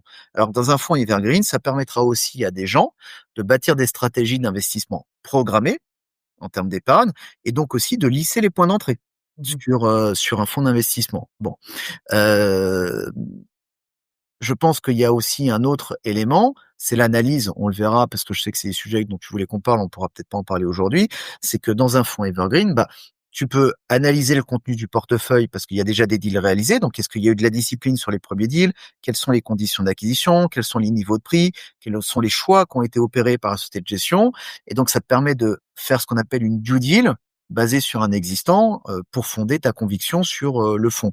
Alors que dans un fonds millésimé, tu vas analyser les fonds précédents, mais dans le fonds actuel dans lequel tu te destines à investir, comme il n'y a pas de deal, tu peux, ou très peu, tu peux moins fonder ton analyse sur l'existant. Donc, ok, il ok, peut y avoir, je comprends un peu mieux, il peut y avoir du coup. beaucoup d'intérêt à Juste, aller par contre, je pense dans à les un fonds truc, evergreen. Johan, on n'a peut-être pas expliqué. C'est vrai que on est assez familier ici du private equity. Alors toi, t'es dedans, moi, c'est un truc que j'aime beaucoup depuis longtemps. Mais est-ce que tu peux expliquer en 2 mots la différence, enfin, ce que c'est qu'un fonds millésimé, ce qu'un fonds evergreen, peut-être de façon très simple, ce sera peut-être même quelque chose que je pourrais reprendre en extrait pour mettre sur les réseaux sociaux ou quoi, tu vois. Je trouve que ça peut être intéressant, juste de manière très simple d'expliquer la différence et comment De ça marche. comparer les deux. Alors, je vais essayer de faire ça un peu en live, mais en prenant des critères un peu objectifs. En 2 mots, Euh, hein, tu vois, de dire, voilà, un fonds millésimé, c'est ça, un fonds evergreen, c'est Alors, ça. un fonds, Voilà. un fonds millésimé. c'est un fonds qui a une période d'investissement, pardon, une période de souscription, c'est-à-dire investissement au sens la capacité des épargnants de prendre des parts, ou en tout cas de souscrire. Bon, cette période qu'on va appeler une période de collecte financière, elle a un temps limité. Là où dans un fonds evergreen, il n'y a pas cette limite, on peut rentrer quand on veut, pour peu que le fonds soit pas temporisé, si jamais il y avait des excès de collecte et qu'une société de gestion décide de fermer temporairement l'accès et le temps de mettre correctement l'argent au travail. Donc, on va dire que dans un evergreen, il y a une capacité de rentrer un peu tout le temps, là où dans un fonds millésimé, on ne peut rentrer que pendant la période de commercialisation et donc la phase de collecte d'épargne. Bon. Euh, L'autre élément peut-être important, c'est que un fonds millésimé, on peut rentrer dedans en direct via des contrats d'assurance vie de droit luxembourgeois, là où dans un fonds evergreen, donc il y aura la capacité de rentrer dans des contrats d'assurance vie de droit français pour les épargnants qui n'ont pas forcément la capacité à avoir des contrats de droit luxembourgeois, tout en bénéficiant des avantages que peut apporter d'un point de vue patrimonial ou successoral un contrat d'assurance vie. Bon. Donc c'est la capacité de laisser ses actifs sur un contrat d'assurance vie de droit français grâce aux evergreen et donc de continuer à bénéficier des caractéristiques que peuvent apporter les contrats d'assurance vie de droit français tout en ayant accès à une gestion. Alors que dans les fonds millésimés, pour accéder à la même gestion, il fallait parfois désinvestir le cash qu'on avait dans les contrats d'assurance vie de droit français pour pouvoir l'investir dans des fonds millésimés. Et donc, quelque part, ça pouvait amener une perte des avantages qu'offrait le cadre de l'assurance vie de droit français. Dans tous les cas, il restait encore, enfin, si je prends ce cas-là, alors oui, tu as évoqué les avantages de l'assurance vie luxembourgeoise, c'est super. En plus, je prépare des posts là-dessus pour tout te dire, Joanne, donc c'est top. Mais dans un contrat français, admettons, j'ai 300 000 euros sur mon contrat français, prends 100 000 pour aller sur un fonds millésimé, mon antériorité sur le contrat d'assurance vie continue. Il me reste 200 000 euros dessus. Alors oui, j'ai enlevé de l'argent, effectivement, et si j'étais sur des UC où, par exemple, j'étais en moins-value, j'ai dû acter de la moins-value pour aller sur le fonds millésimé, je comprends que ce soit pas hyper intéressant. C'est peut-être là ce que tu voulais dire. Mais on garde quand même le cadre avantageux, je trouve, de l'assurance vie. C'est juste qu'on détient pas le fonds dans l'assurance vie, mais on garde quand même notre assurance vie de l'autre côté.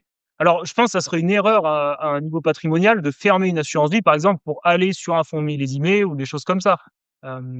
Oui, non, je dis juste que l'avantage de l'Evergreen, c'est qu'il permettra à des gens de ne pas avoir à sortir leur épargne de leur contrat, parce qu'en fait, ils pourront mettre de l'argent sur ces produits-là tout en gardant leur épargne dans leur contrat. Bon, l'autre élément, bien évidemment, comme je le disais, c'est dans un fonds Evergreen d'avoir un portefeuille existant, alors que dans la plupart des fonds millésimés purs, sauf sur les produits dits de secondaire dans lesquels on démarrait très vite avec des portefeuilles existants, c'est qu'il y a un portefeuille qui est déjà constitué, alors que dans un fonds millésimé pur, on fait confiance à la société de gestion, à sa discipline, mais en fait le portefeuille va se construire.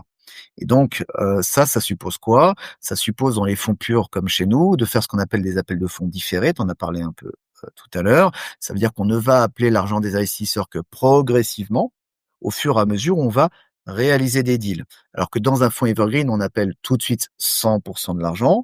Ça, c'est bien pour notamment des investisseurs qui auraient du mal à gérer les appels de fonds différés, parce que ça demande quand même une discipline, ça demande de pouvoir mobiliser l'épargne, alors que dans un fonds Evergreen, quand on appelle tout de suite l'argent, on va dire il est tout de suite mobilisé et on n'a plus à se poser la question des appels de fonds différés. Bon, l'élément intéressant. Joanne, vu que c'est ce que tu es en train d'évoquer, on pourra peut-être terminer là-dessus après. Je regarde combien de temps, j'aimerais que ça dépasse pas forcément les 2 heures, par exemple. Je trouve on a déjà dit beaucoup de choses. On est à 1h40, tu vois. Est-ce que tu pourrais aller, parce que tu parlais de l'appel de fonds différé, etc., sur le graphique du taux de rendement interne à gauche sur la map et commenter un petit peu ce graphique. C'est un graphique que j'ai récupéré d'une de tes présentations que j'avais trouvé avec toi, en fait, et je suis allé chercher après sur Internet sur une étude. Tu pourras en parler peut-être. Tu aimes beaucoup cette étude-là. On en avait discuté déjà, l'étude France Invest, et qui montre la différence entre justement ces appels de fonds différés ou quand l'argent est investi est investi en continu dans les fonds. Voilà. Et l'impact que ça a sur le TRI. Si tu pouvais commenter un petit peu Bien ça, je sûr, trouve bien que c'est sûr. hyper intéressant. Alors, peut-être quand même un dernier point qui va être tourné pour les conseils en gestion de patrimoine, toi ou d'autres qui pourraient nous écouter. Dernier avantage d'un fonds peut-être evergreen, c'est que dans un fonds millésimé, qui a dernière caractéristique, quand on cède des entreprises, on va au fil de l'eau rendre l'argent aux investisseurs.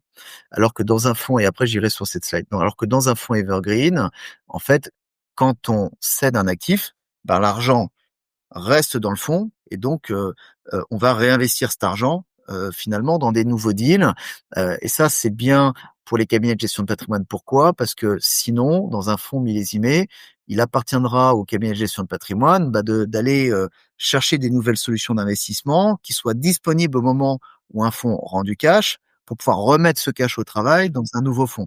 Dans un fonds evergreen, l'avantage c'est comme l'argent reste dans le fonds quand il y a des sessions, bah, ça permet en fait de déléguer à la société de gestion le fait de réinvestir efficacement cet argent dans des nouveaux deals et donc sans avoir à gérer le fait de rappeler l'argent, d'aller le chercher, de réétudier des nouveaux fonds, de trouver des fonds de qualité pour remettre l'argent au travail. Là, on reste dans le même fonds et donc il y a une forme de dynamique dans le réinvestissement qui devient plus rapide et plus automatique. Ça, c'est un autre élément qui est important. La dernière caractéristique, peut-être, c'est que dans un fonds evergreen, et c'est souvent une question que j'entends, donc je pense important qu'on la traite quand même, il y a ce qu'on appelle une liquidité systématique qui va à hauteur de 30% du fonds. Et souvent, moi j'ai des investisseurs ou des cabinets de gestion de patrimoine qui me disent, mais le fait qu'il y ait une liquidité dans un fonds evergreen, est-ce que c'est un problème ou pas? Parce qu'il y a systématiquement cette liquidité, alors que dans un fonds millésimé, c'est pas le cas. Bon, la réalité, c'est que la liquidité, elle doit systématiquement être gérée. La question, c'est qui la gère. Dans un fonds millésimé, ça veut dire que, tel que LBO France peut le faire avec des appels de fonds différés, ça veut dire qu'on va appeler l'argent. Par exemple, quelqu'un qui met 100 000 euros, on ne va appeler l'argent que progressivement au fil du temps quand on fait des opérations, c'est-à-dire qu'on investit.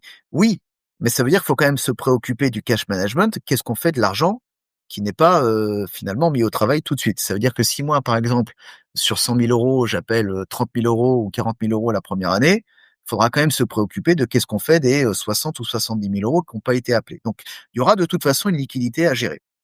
Euh, Moi, comme je vais faire des appels de fonds, c'est-à-dire que le cabinet de gestion de patrimoine va devoir définir un cahier des charges, ce qu'on appelle le cash management avec le client, pour dire qu'est-ce qu'on fait de l'argent en attendant qu'il soit appelé. C'est-à-dire que le cabinet doit se préoccuper de la gestion du cash. C'est pas parce que D'ailleurs, tu peux en parler.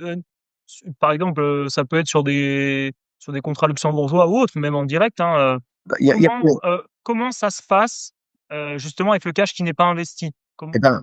comment ça se passe? En fait, ça se passe que c'est pas la société de gestion qui le gère, et donc c'est au cabinet de gestion de patrimoine, en lien avec le client, de déterminer la façon dont ce cash va être le mieux travaillé et exploité, tout en étant certain de pouvoir avoir les disponibilités le jour où Bien la sûr, c'est ça la va appeler de difficulté. l'argent. Et donc ça, c'est une difficulté. Et donc ça veut dire que dans un fonds millésimé, il appartiendra au conseil, donc le cabinet de gestion de patrimoine en lien avec le client, de travailler le cash management. Dans un fonds evergreen, il y a une liquidité permanente. Donc on va dire que la société de gestion, c'est elle qui va gérer le cash. Et donc, ça veut dire que le CGP et le client vont considérer qu'ils délèguent à la société de gestion la gestion de cette poche de cash un peu en permanence. Bon, et donc, la notion de liquidité dans un fonds evergreen ou millésimé, elle sera tout le temps à gérer. La question, c'est qui la gère. Est-ce que le client et le CGP décident d'en déléguer la gestion à la société de gestion ou de le faire par eux-mêmes? Je pense que le sujet, il est plutôt là. Comment ça se traduit en termes de performance, par contre? Bien évidemment, il y aura un impact sur le TRI parce que dans un fonds qui doit opérer la gestion de la trésorerie, bah, ça va impacter le TRI, alors que dans un fonds millésimé, comme la société de gestion n'a pas à se préoccuper du cash non appelé, le calcul du TRI n'est fait que sur la partie appelée aux investisseurs. Mais dans une approche long terme, eh ben, en fait, on s'aperçoit quand on reprend l'ensemble de ces éléments que l'impact sur le rendement, il est quand même lissé dans le temps parce qu'en revanche, dans un fonds evergreen, comme on démarre avec un portefeuille qui est déjà tout de suite constitué, eh ben, il n'y a pas cette phase de construction de portefeuille d'un fonds millésimé qui veut dire que les premières années, il peut y avoir cette fameuse courbe-en-J parce qu'il faut construire le portefeuille avant qu'il puisse travailler à plein. Donc, dans un fonds evergreen, il y a cette liquidité permanente, mais la gestion de la liquidité est déléguée à la société de gestion, mais on démarre dans un fonds qui est tout de suite équipé avec des premiers deals, donc on va dire l'argent travaille tout de suite de manière plus efficace. Dans un fonds millésimé, le fonds ne se préoccupe pas de la gestion de la liquidité, mais par contre doit construire son portefeuille. Et donc finalement, si on considère un temps long en termes d'épargne, euh, l'impact en termes de TRI, il n'est pas si important que ça. Ça se compense par Au d'autres, final. Exactement. voilà, c'est pas le même système en fait. Non, Ok, je exactement. l'avais pas en tête. Je l'avais Donc pas ça veut en dire tête quoi? pour tout dire. Enfin, en tout cas, Alors, en tout cas, ça permet de l'investissement progressif et donc on peut se dire, si on fait une tendance, qu'un peu comme sur les marchés américains, les produits evergreen vont trouver leur place. En tout cas, elles vont se frayer leur chemin et il y aura une meilleure compréhension des acteurs, que ce soit les investisseurs ou les conseils, sur la façon d'exploiter les evergreens et aussi pour eux peut-être de se rassurer au regard de ces critères de liquidité en se disant qu'objectivement, l'impact sera peut-être pas si important. Encore une fois, ça permettra de lisser les points d'entrée. Et puis, un client qui aime bien la gestion d'une société de gestion, bah, le fonds Evergreen, ça sera l'occasion pour lui de rentrer quand il veut, quand il aura du cash et de la liquidité, là où dans un fonds millésimé, il est obligé d'attendre qu'un millésime se crée et soit disponible à la commercialisation. Donc je pense que durablement, les evergreens vont prendre leur place au sein des allocations. ok. Donc pour toi, même pour un acteur historique comme vous, ça a tout son intérêt. J'ai bien compris ta réponse, mais voilà, je trouvais intéressant d'en Il faut rester discuter. sélectif, encore Et une je voulais, fois, la qualité de gestion devra rester bien bonne, sûr, c'est le mais critère c'est pas le principal, format évidemment. evergreen ou millésimé qui va apporter la qualité de gestion. Ça, c'est la rigueur de la société de gestion et cette rigueur, elle doit être permanente, que ce soit en evergreen ou en fonds millésimé, quitte à suspendre la commercialisation d'un véhicule si on avait trop de cash à déployer. Mais encore une fois, en France, vu les niveaux de collecte sur les fonds evergreen, on est loin de ce problème-là pour l'instant. Ok. Et je voulais rebondir là-dessus. Alors, sujet peut-être un peu touchy, mais moi, j'aime bien en parler.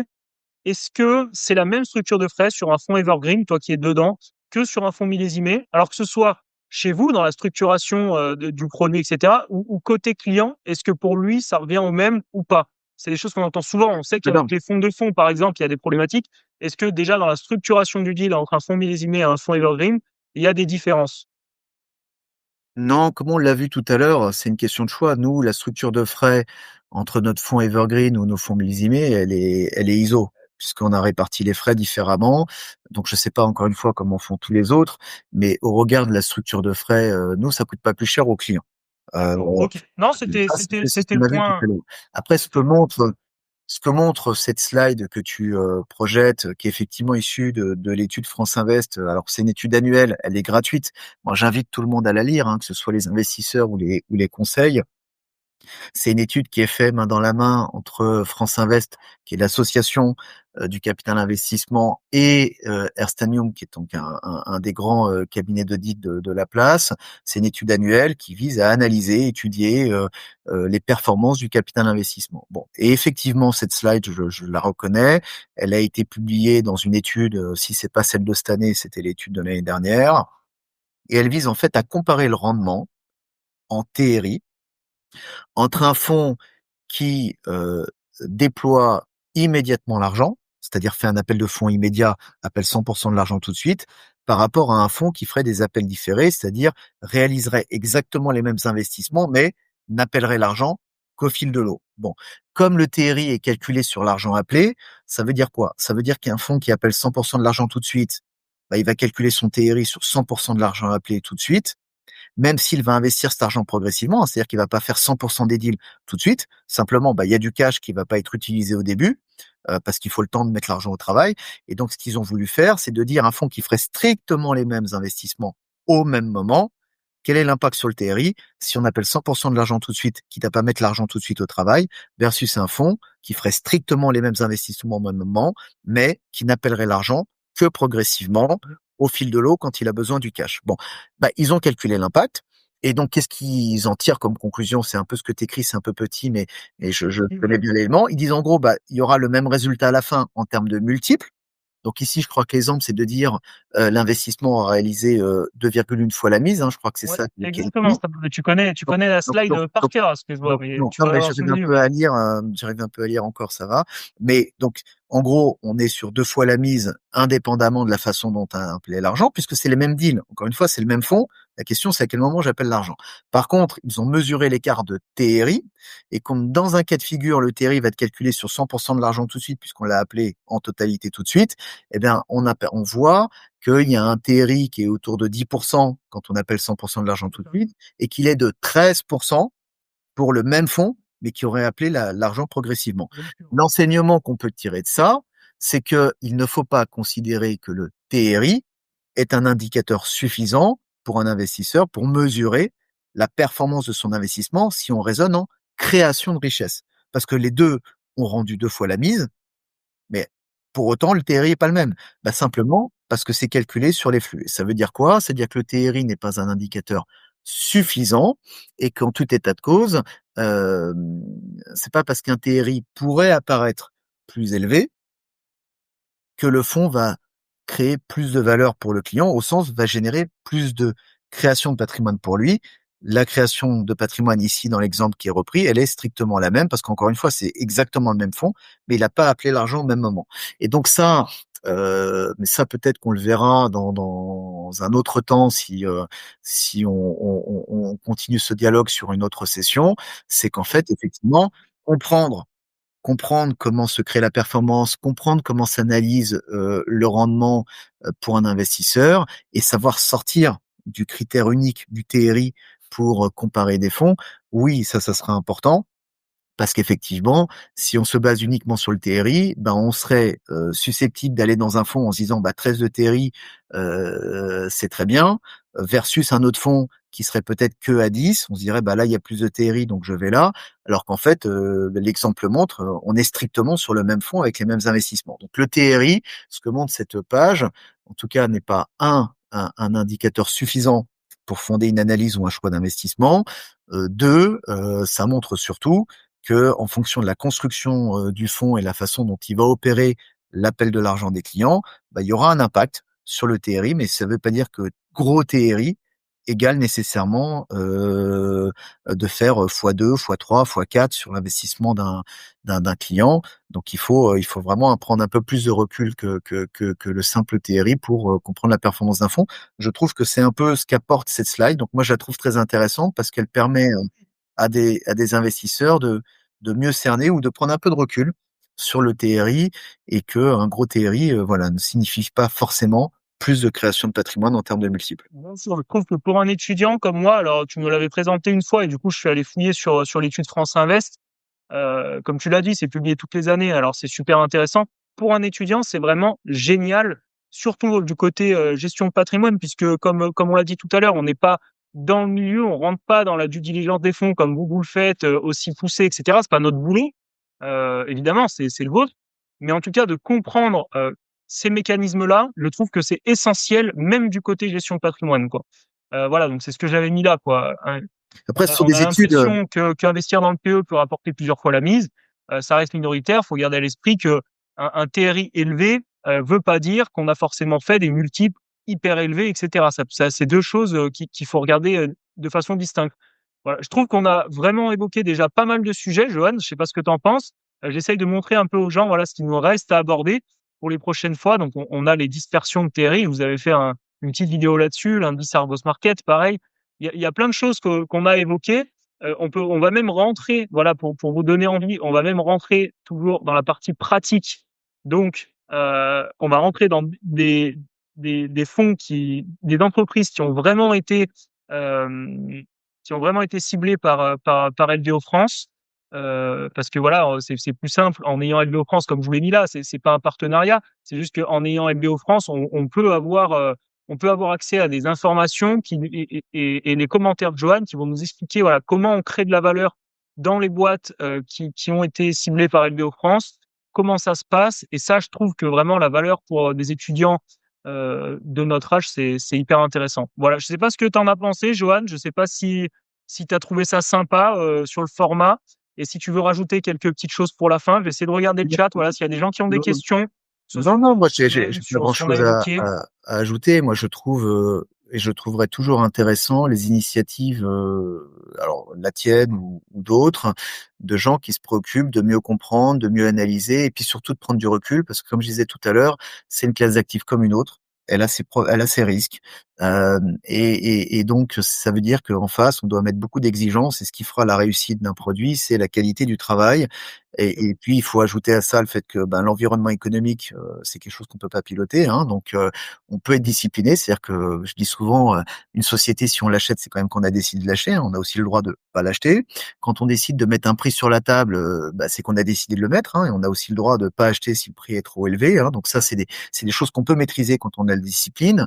Pas se tromper sur les critères ou sur le projet ou sur les leviers qu'on va actionner pour accompagner une société, bah ça aussi, hein, c'est à la main de la société de gestion de pas se tromper sur son projet et sa capacité à porter un projet de transformation ou d'accélération d'une société. Le seul truc que pourra jamais maîtriser une société de gestion, c'est l'environnement économique tel qu'il va évoluer dans les 5, 6, 7 ans qui viennent. Donc, Bien sûr. c'est pas à sa main. Et donc, ça veut dire quoi? Bah, ça veut dire que bah, ce qu'on peut pas maîtriser, qui est l'environnement économique, bah, ça doit en contrepartie amener une société de gestion à être extrêmement exigeante sur ce qu'elle peut maîtriser, le choix des actifs, la discipline sur les prix et la capacité lucide à porter un projet d'accompagnement d'une société lorsqu'elle décide de l'acheter. Ça, c'est à sa main et donc discipline, sélectivité, ça peut être piloté par les sociétés de gestion et donc bien évidemment, faire attention aux excès, pas tomber dans les excès de levée de fonds, pas tomber dans les excès de prix. Ça, une société de gestion peut travailler là-dessus, pas sur l'environnement économique et donc je pense que c'est important de finir là-dessus, bien rappeler que c'est une classe d'actifs qui a ses caractéristiques, moi que j'aime beaucoup personnellement, ça je pense que tu l'as compris, mais qui a aussi ses risques. En tout cas, c'est pas une martingale. Et donc, quand on décide de travailler le private equity ou d'y investir parce qu'on est investisseur ou parce qu'on est conseil, bah, ça nécessite de travailler sur de l'analyse pour bah, faire des bons choix d'investissement dans le choix d'une société de gestion si on a envie de porter une conviction, ou dans le choix de l'analyse d'un fonds quand on décide d'investir dans un fonds, il faut pas prendre ça à la légère, bien lire l'intégralité de la documentation, y compris juridique, hein, donc les règlements des fonds. En gros, essayer de savoir le plus possible où on met les pieds pour que, moi j'appelle ça, où je reprends un terme de la médecine, le consentement éclairé.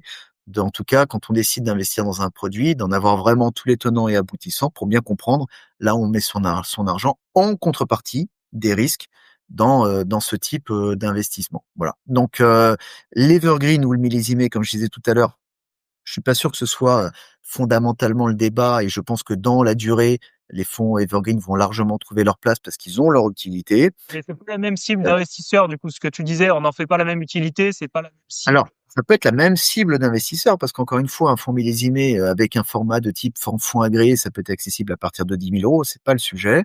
Pour moi, c'est pas le format. On doit revenir aux fondamentaux. C'est pas le format qui doit jouer, c'est plutôt les fondamentaux de la société de gestion Ça, et c'est finalement d'accord. Ok, oui. là où on décide de faire confiance quand on est investisseur et donc systématiquement de revenir sur la qualité de gestion, comprendre la qualité de gestion, comprendre comment une société de gestion crée de la performance. Euh, ça restera toujours fondamental. Et puis le capital patient. Donc deux éléments additionnels hyper importants. Pas mettre tous ses œufs dans le même panier, hein. Donc toujours revenir à la logique de diversification. Indépendamment de ses convictions, bah, il faut pas investir tout son argent dans un seul fonds. Donc la diversification, le fonds en soi est déjà diversifié, mais la diversification, elle est importante aussi en termes de fonds et donc pas mettre tout au même endroit. Et puis la quote-part dans une allocation d'actifs, ça veut dire aussi ne pas mettre tout son argent que dans du private equity, sous prétexte que c'est une classe d'actifs qui aujourd'hui aurait la mode. Pourquoi?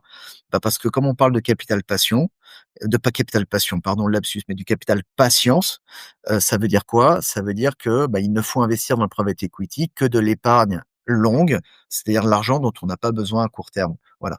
Bon, je pense que ça, c'est des éléments qui sont importants. Et puis derrière, une fois qu'on est sur ce capital patient qui correspond vraiment à ce qu'on peut mettre et qui est raisonnable de mettre dans cette classe d'actifs, et ben derrière, c'est ce que je disais, aller plus loin sur l'analyse, comprendre comment se fait la création de valeur pour pouvoir mieux l'analyser demain quand on fait ce type de choix d'investissement. Mais ça, effectivement, ça peut être l'occasion d'une prochaine discussion. Et ben voilà, si ça vous a plu, sur la rediff, n'hésitez pas à mettre un commentaire pour revoir Joanne le plus rapidement possible. Moi, j'ai adoré vraiment, je trouve ça génial d'avoir des gens de ce niveau-là sur ces domaines, surtout quand on est à notre âge, qu'on est des étudiants, qu'on a envie de comprendre, on a envie de progresser. Je trouve que vraiment c'est exceptionnel d'avoir ça par rapport à ce qu'on peut voir sur les réseaux et tout. Ça n'a strictement rien à voir. Et puis évidemment, tout ce qu'on a dit, c'est à titre pédagogique. On a envie d'apprendre. C'est pas du tout un conseil en investissement. Faut faire vos propres recherches de votre côté. On vous a donné des références là quand même avec l'étude France Invest, et puis tout ce qu'on a dit sur les fonds evergreen, sur les fonds millésimés. Vous pouvez vraiment chercher des choses. Moi, c'est ce que je m'amuse à faire. J'adore faire ça. Voilà, mais on se retrouve bientôt pour un prochain live. Vous avez la rediff sur YouTube. Abonnez-vous. Suivez-moi sur Insta également. D'autres types de contenus. Voilà, je trouve que c'est super en tout cas pour les étudiants si on arrive à créer un petit engouement là-dessus. Merci Johan, c'était super. Merci beaucoup. Bravo à toi, merci à tous et puis bah à très bientôt.